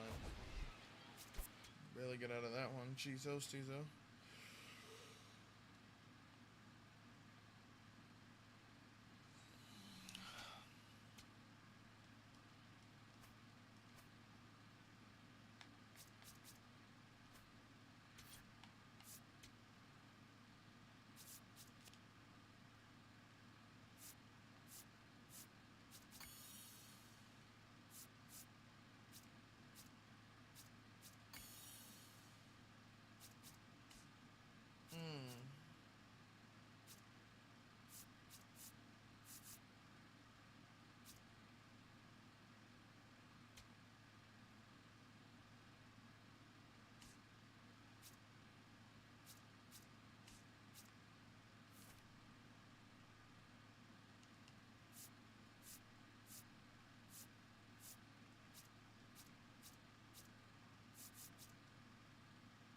$82, $92, $93, $85. You know, that's really good.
shot the other thing.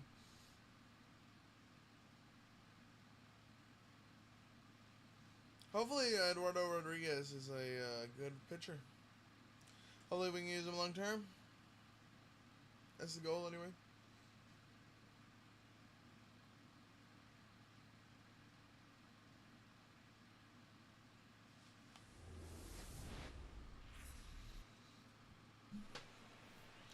Tajan Walker, ex-Mariner.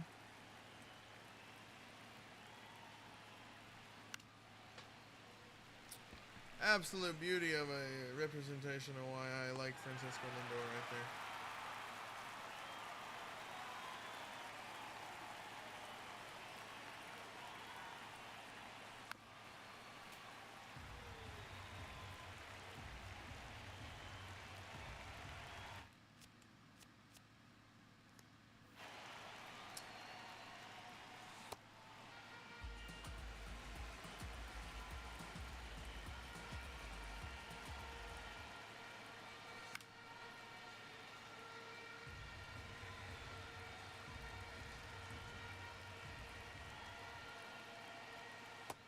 Ball.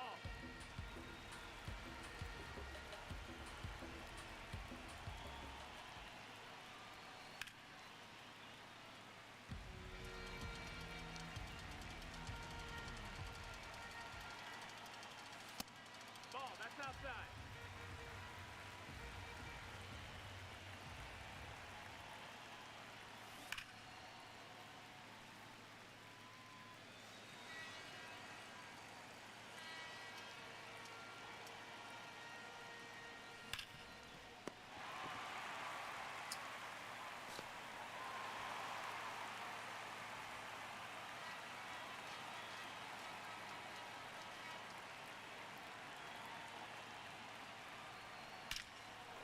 Chad, do I make some Germany jerseys?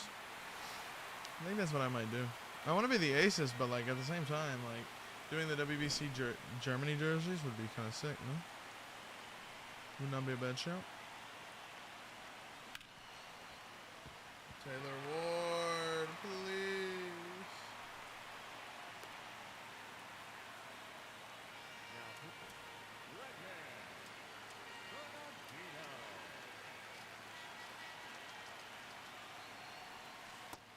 That's the ball.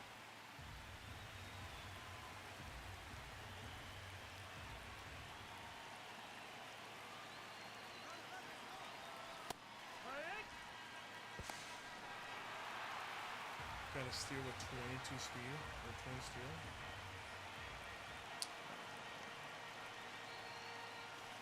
Yeehaw.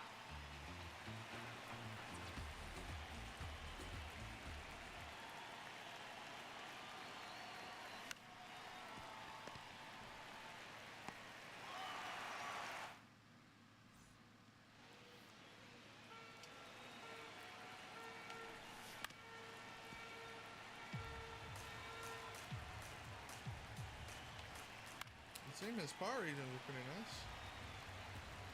Even for a sinker. Break.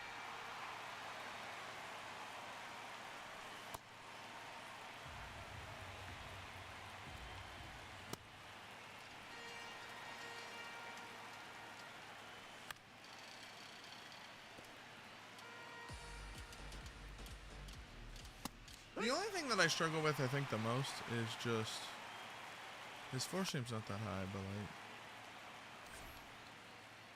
it's a meh situation.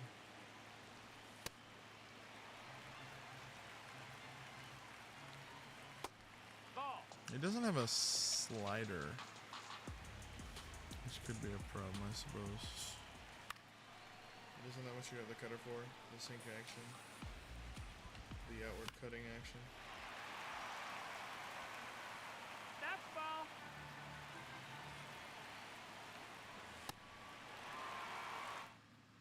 I like Eduardo Rodriguez. I think his pitch mix is kind of nice.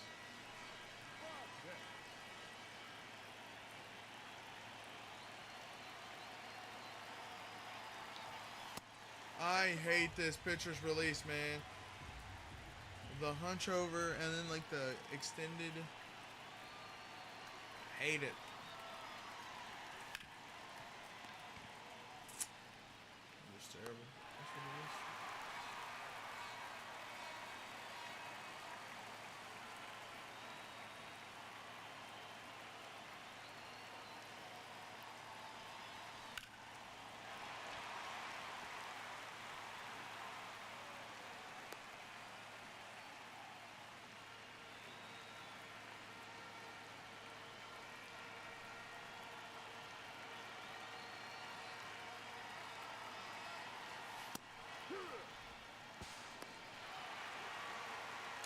Bro, Kirk is free, my boy. Holy.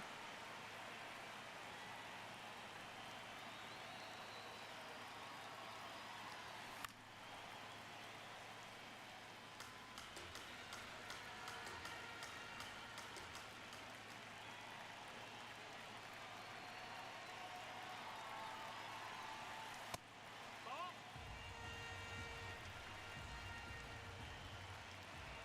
But yeah, new series dropping Friday. Also, we got some new streaming stuff coming in Friday, so hopefully Ball. my production looks better. I think I will be happy if I get it set up right. Guess we'll see.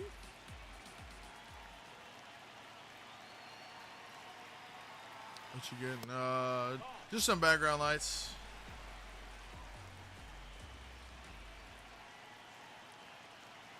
Hopefully it'll make it look better, I suppose. I need some background lights. My background lights are a bit dark. Or non-existent, I should say, not dark. So hopefully it'll brighten up the background a lot. I'm also getting up a light to shine on my face so it's not like blurring. Oh, and Cassie. So that'll be nice.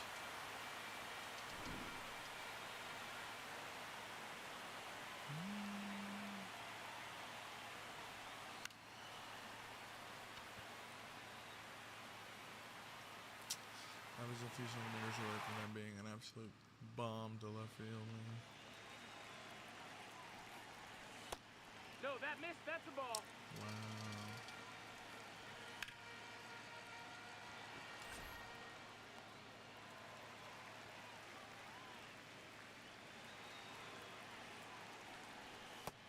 Ball.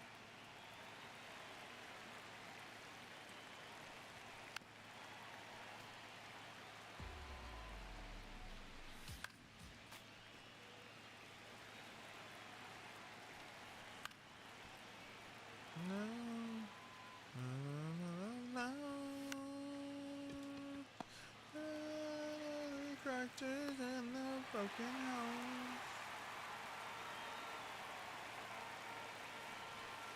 Hoo-yah.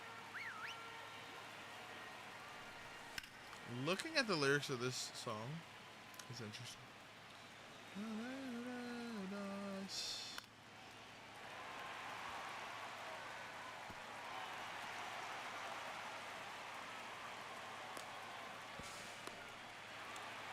You went to second, bro?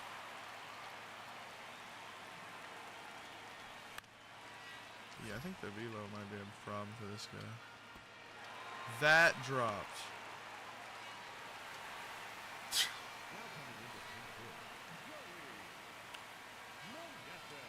No, that's high.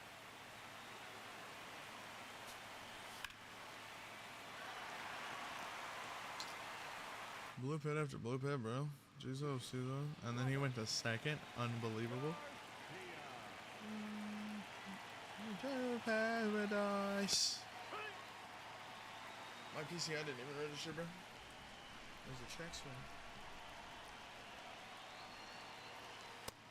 Ball.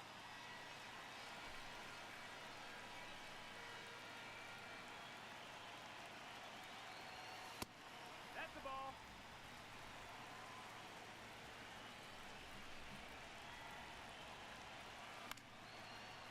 You drop. Are you kidding me, bro? Now batting for the Aces, the designated hitter. So they can have, by golly, George, whatever they need. I can't though. Why is that? Hurt. They can get all the blue pits in the world. I can't get one. Sick, dude.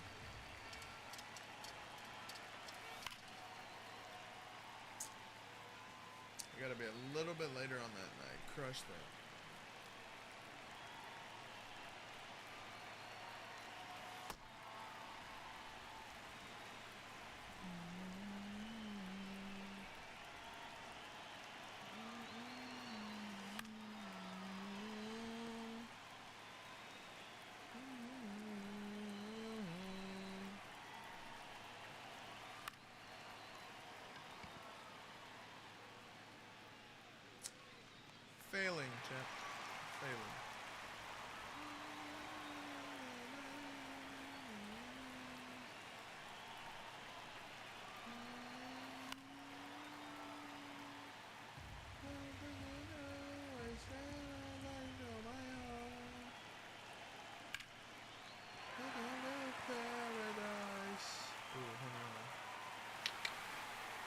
Tyler Ward, the shot.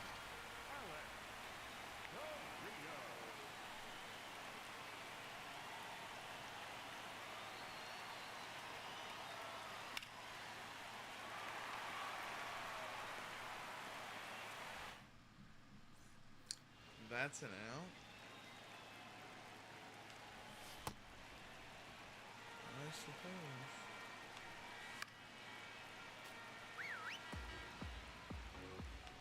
His par region, even when his stamina is cooked, is still crazy. Up next for Mexico, center fielder number 16. Lefty.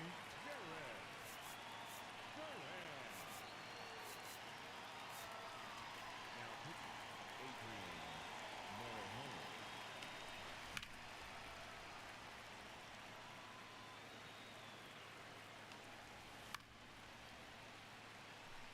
I did not want that to cover any of the plate realistically.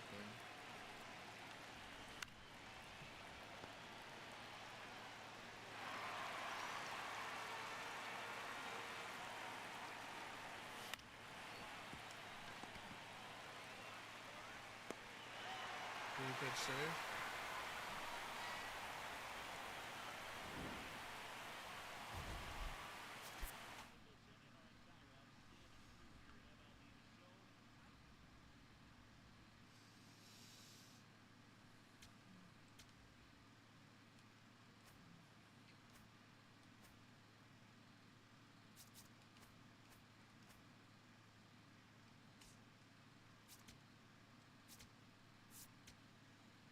Six more hits, one extra base hit, one more stolen base, one more pitch.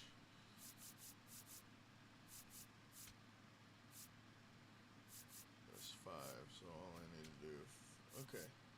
One more stolen base, one extra base hit, six more hits, one inning pitched.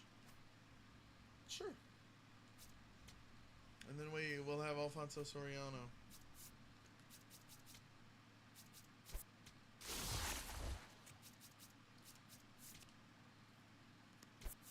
Now, if you are not new to the No Money Spent, No Money Spent community in MLB The Show, you will know a guy named Daddy Demo TV. He's kind of one of the more known, I would say, probably the most known No Money Spent guy out there on any platform. Y'all probably seen his clips. He's a Atlanta Braves fan. And let's just say I watched him yesterday, or that's usually who I'm watching. If he's live, that's who I'm watching. Or he's got a VOD channel. But if you know,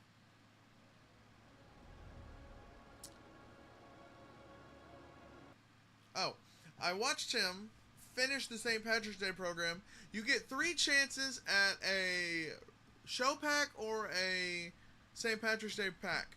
So you get 3 chances. But the problem is, the St. Patrick's Day pack is like 1 in 50. So you have to open up 50 packs on the chance to get 1 St. Patrick's Day pack. The problem with that is, there's only 3 packs. So unless you have great odds or MLBs in your favor, you aren't getting a St. Patrick's Day pack. And that's okay. You know, it is what it is. I don't know if this guy right here is going to be good. How do we feel about Christopher Sanchez? I think in real life he's going to be one of the better pitchers in the MLB, but I don't know what he's going to do as far as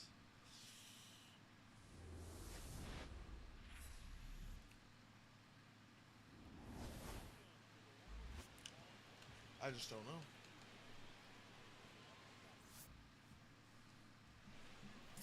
I just don't know.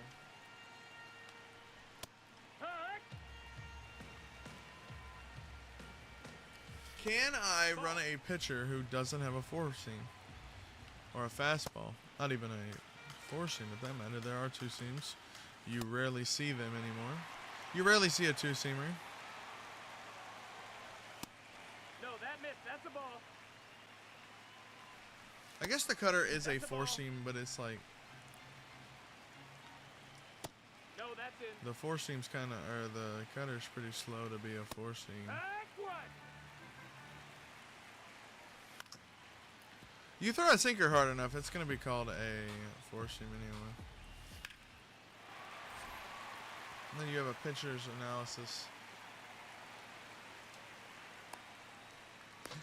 Runners in left field needs to stay in left field. Holy, that was incredible. Yeah. What an arm. Trying to get Vinny Pasquantino to reach.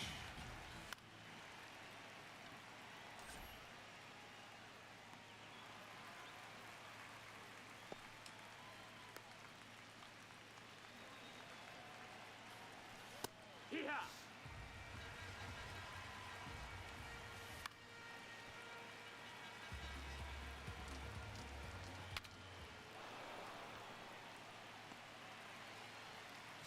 Bottom of the first.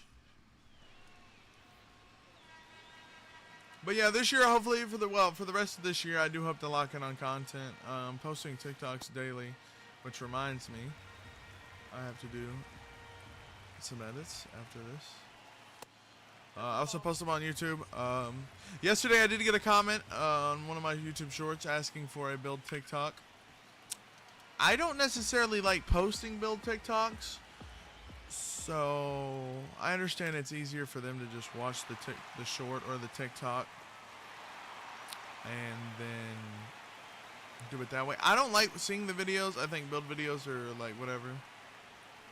It's kind of an oversaturated thing. Show our jump shots, but like at least I can be helpful because a lot of people need more jump shots than they need builds. The amount of people that change jump shots every day is crazy. But it is what it is. So I would drop that, but I think I'm just not going to because I do have a build video. Shout out to me. If y'all want to go watch that, it is on my channel. 2K compound the entertainment value to degree. Yeah.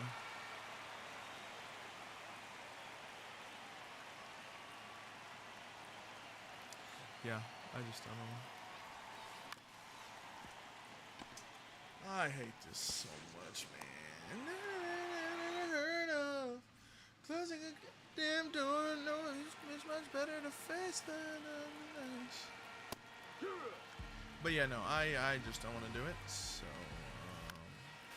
I'd rather just keep my long form video out there, and then if you want to go watch it, go watch it. I told him.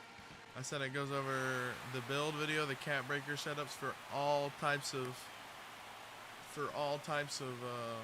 whether you're vet 1, whether you're starter 5, whether you're legend 1, it pretty much shows everything.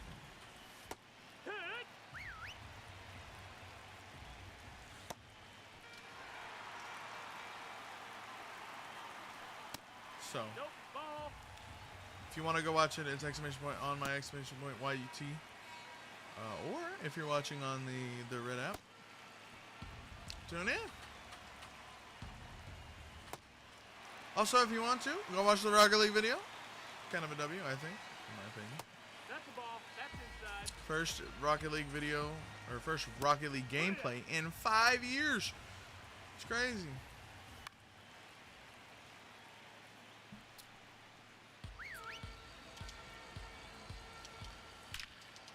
Oh, no.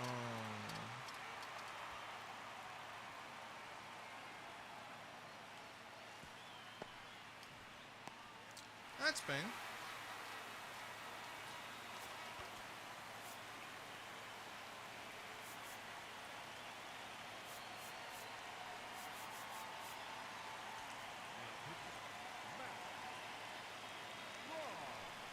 Here, what?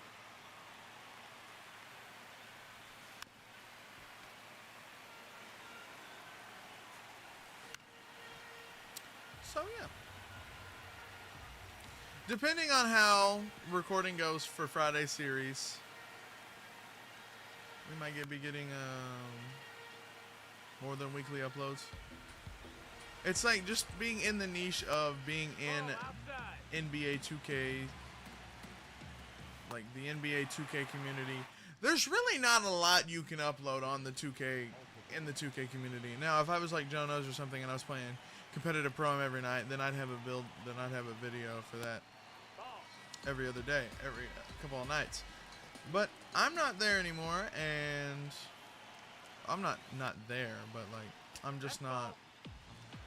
I can't get a consistent 5 to the point to where I need, or to where I can.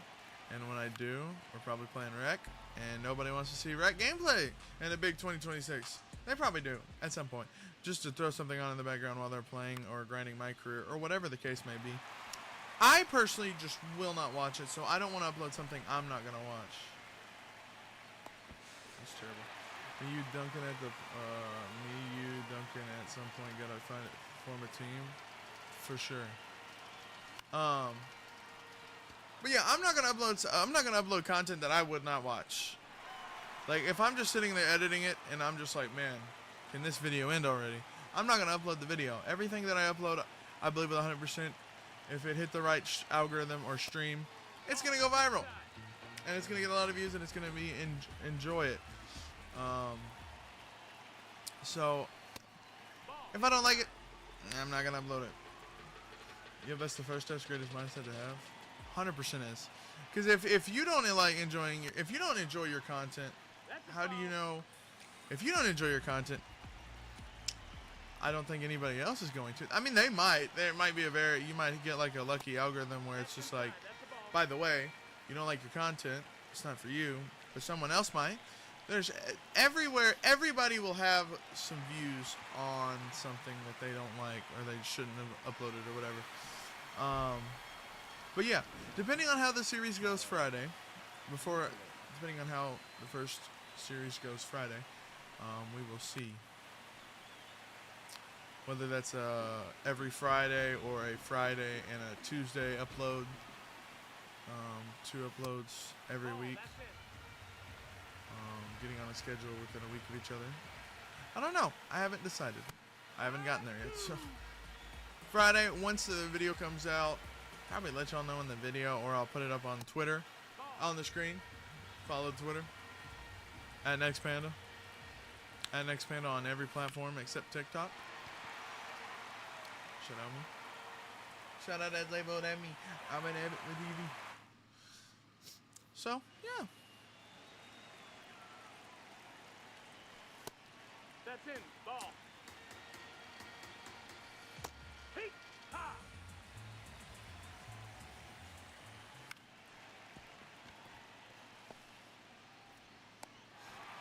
Also, we will be having a new series in potentially May as well.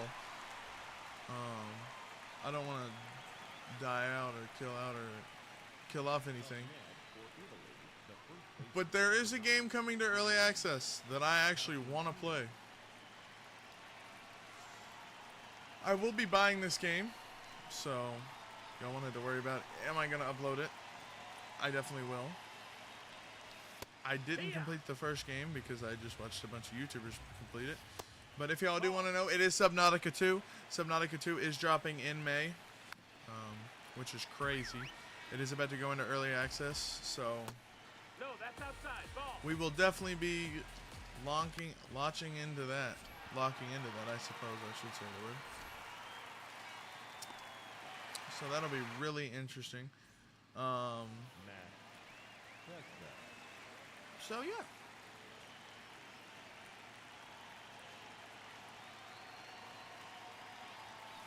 Depending on what MLB does this afternoon, after the Moonshot event is over for the WBC stuff, depending on what they do, I'll probably have a busy weekend anyway, whether it's recording and editing the series videos.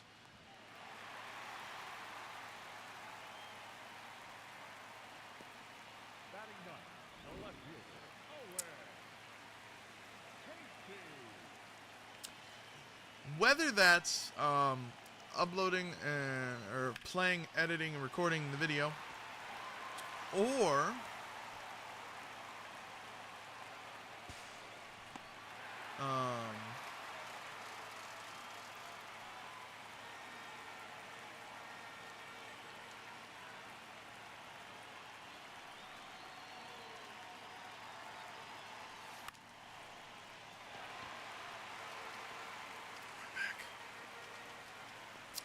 I just wasted that bad, by the way. That was probably gonna be a stolen base too.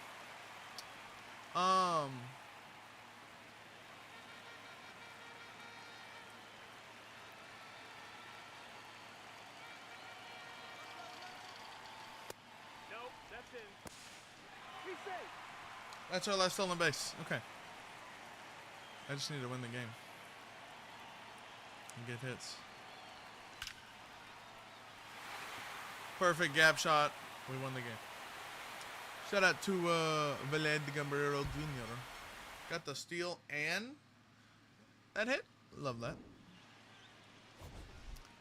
But yeah, whether it's recording, editing, or playing MLB The Show. Also, 2K is dropping the first time in a long time. 2K is dropping, NBA 2K26 is dropping the 90s event. Whether you care about NBA 2K is a real thing that probably you should try to figure out if you want to. But NBA 2K26 is dropping the 90s event, which is kind of interesting. And kind of glad for it. Because last week's event, if no one tuned in, that's okay, because that was the worst event I've ever seen in my life. It was called Coach. Coach is the worst event I've ever seen in my life. That and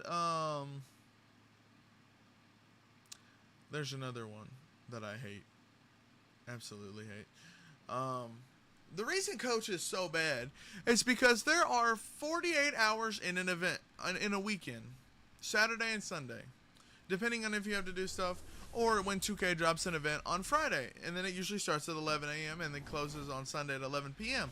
So about 60 plus hours of events, probably a little bit more, or a little bit less. I'm not real sure. I don't really care about the math on it. I think 3 days, 72, so okay, about 60.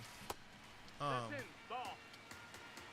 The problem with Coach is there's 48 hours in a weekend, or in 2K's case, 60 hours in a weekend. 2K thought it would be such a great idea for you to wake up early Saturday morning, not even start the event on Friday. Wake up early Saturday morning at 11 a.m. Well, I say early. That's not really early. Wake up a little bit earlier. And by the time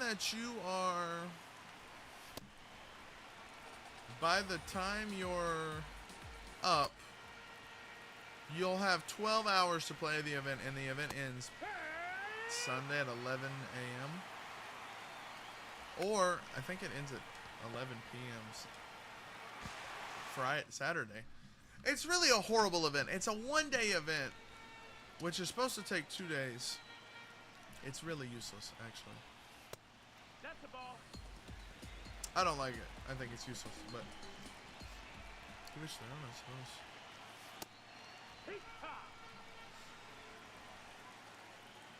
I just don't like it. It's just useless event. 90s, though, is going back to the regular shipped program.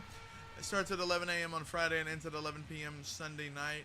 So at least we'll have a good weekend of rep. I need to hit mid-veterans. I'd like to hit vet too, but I don't think that's gonna happen. It probably will. Dab hit him. Take your base. I would like to hit vet too. That would be higher than I hit last time.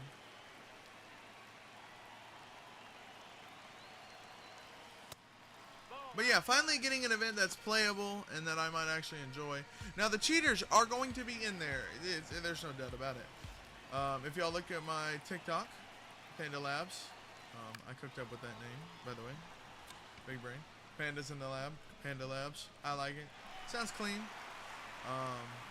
If you check out the first TikTok I posted in this 2-week daily upload streak, you will have found that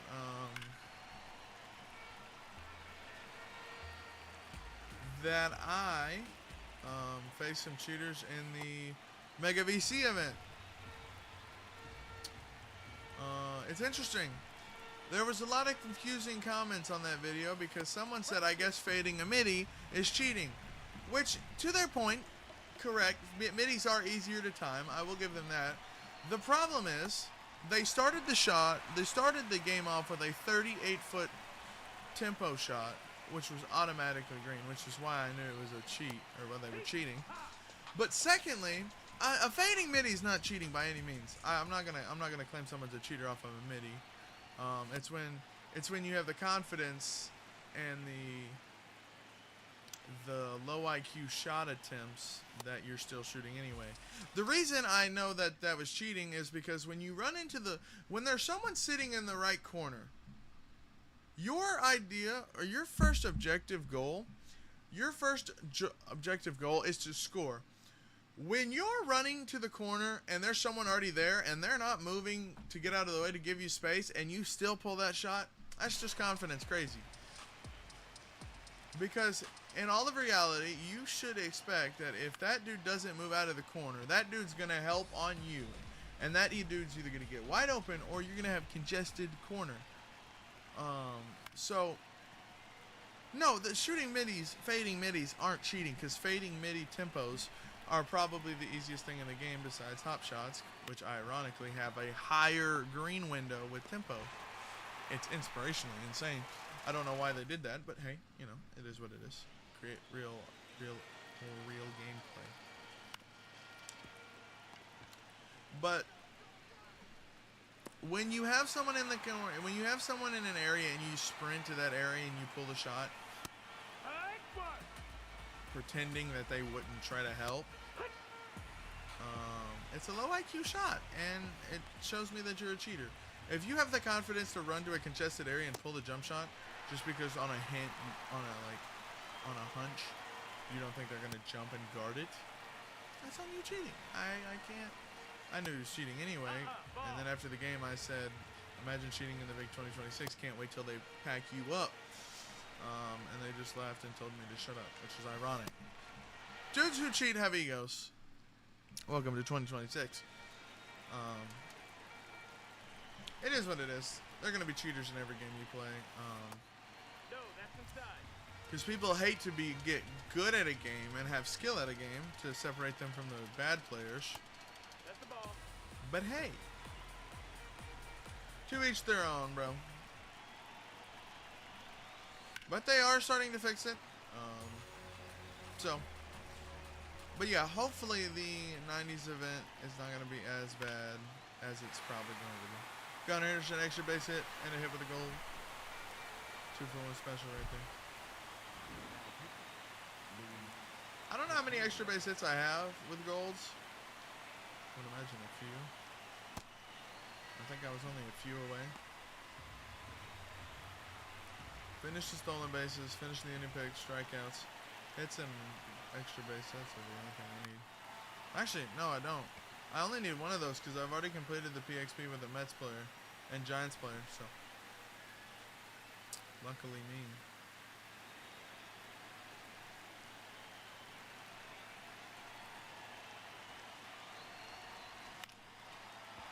Young Ho Lee has no power and it's so obvious.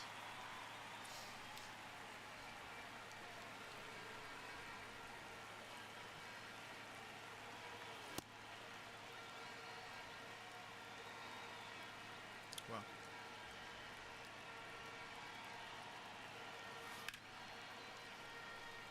Missed that one. 0-2 count.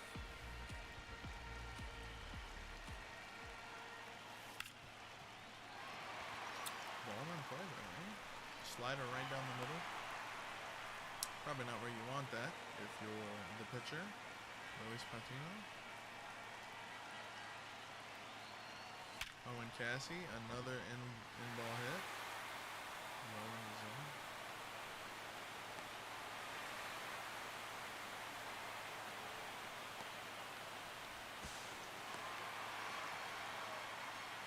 And that's how you outsmart the AI. I've never done that before. Didn't know it would work. No, that missed. That's the ball.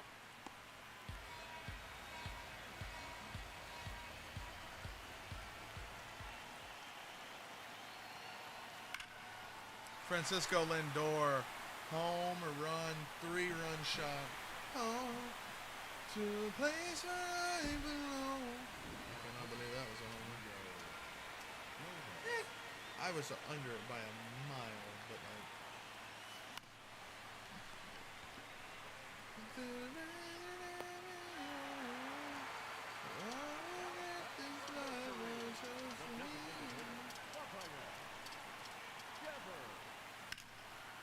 Rafael Devers driving to the right, and it's off the wall.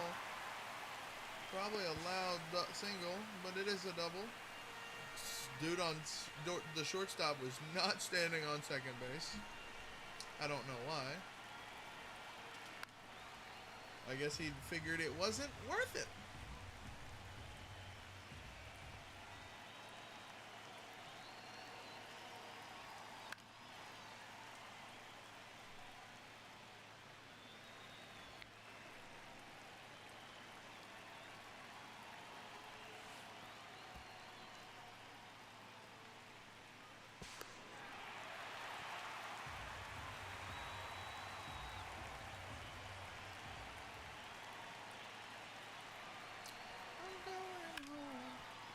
To a place where I belong.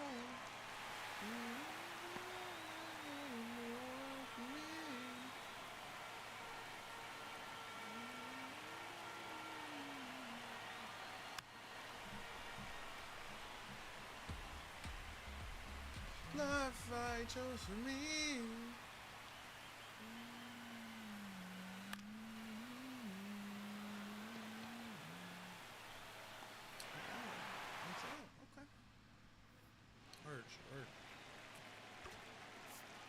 Switch hitter, righty. So we're going to need a righty. Griffin Jacks is going to be that guy for me. Ironic. That's the lyrics of the song I'm listening to.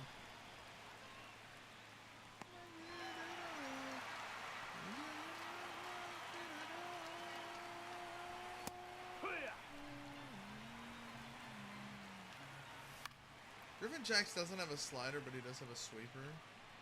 Sort of the same movement, just a little bit more vertical than horizontal movement.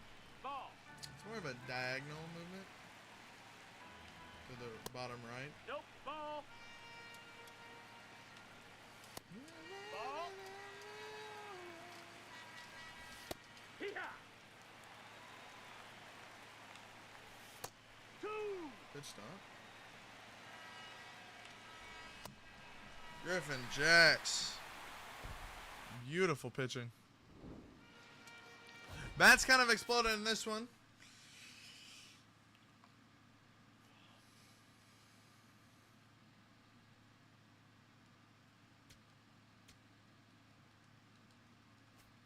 W Streamer. Appreciate it, Thunder. Alfonso Soriano. And we are done with the St. Patrick's Day program. That's really clutch, actually.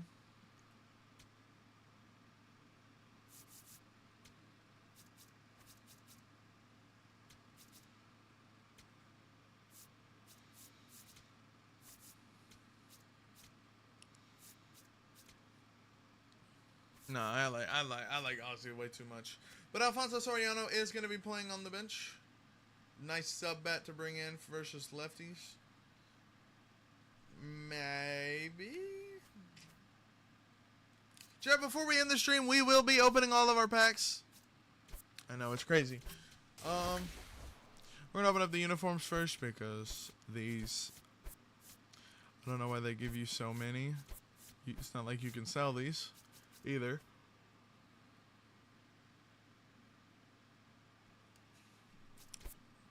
We need a St. Patrick's Day choice pack. Come on, one more. Please, just one. That's pain. Alright, we're going to open up the show packs and then we will open up with the St. Patrick's Day stuff. Cease, I forgot it's on the Blue Jays. Blue Jays might be a little bit nice. Might be a little nicey.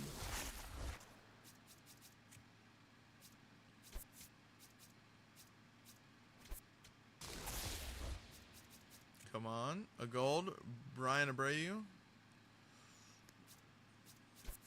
He's really, really, really good in real life.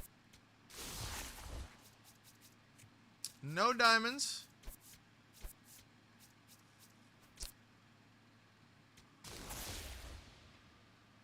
Oh, the medium tier, I think.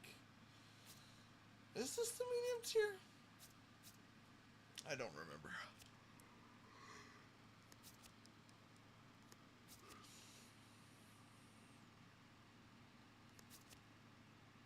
Four seam splitter slider. Man, these are terrible. Ouch.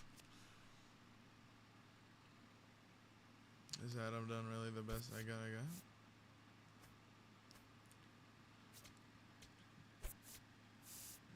Up when September ends. Okay, we didn't get the lowest value. We got medium. I do want this Trout though, man.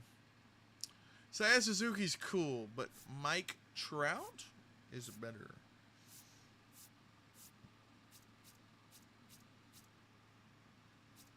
September ends. Yeah, I need Mike Trout in my life. Okay. This kind of is what that is, I suppose.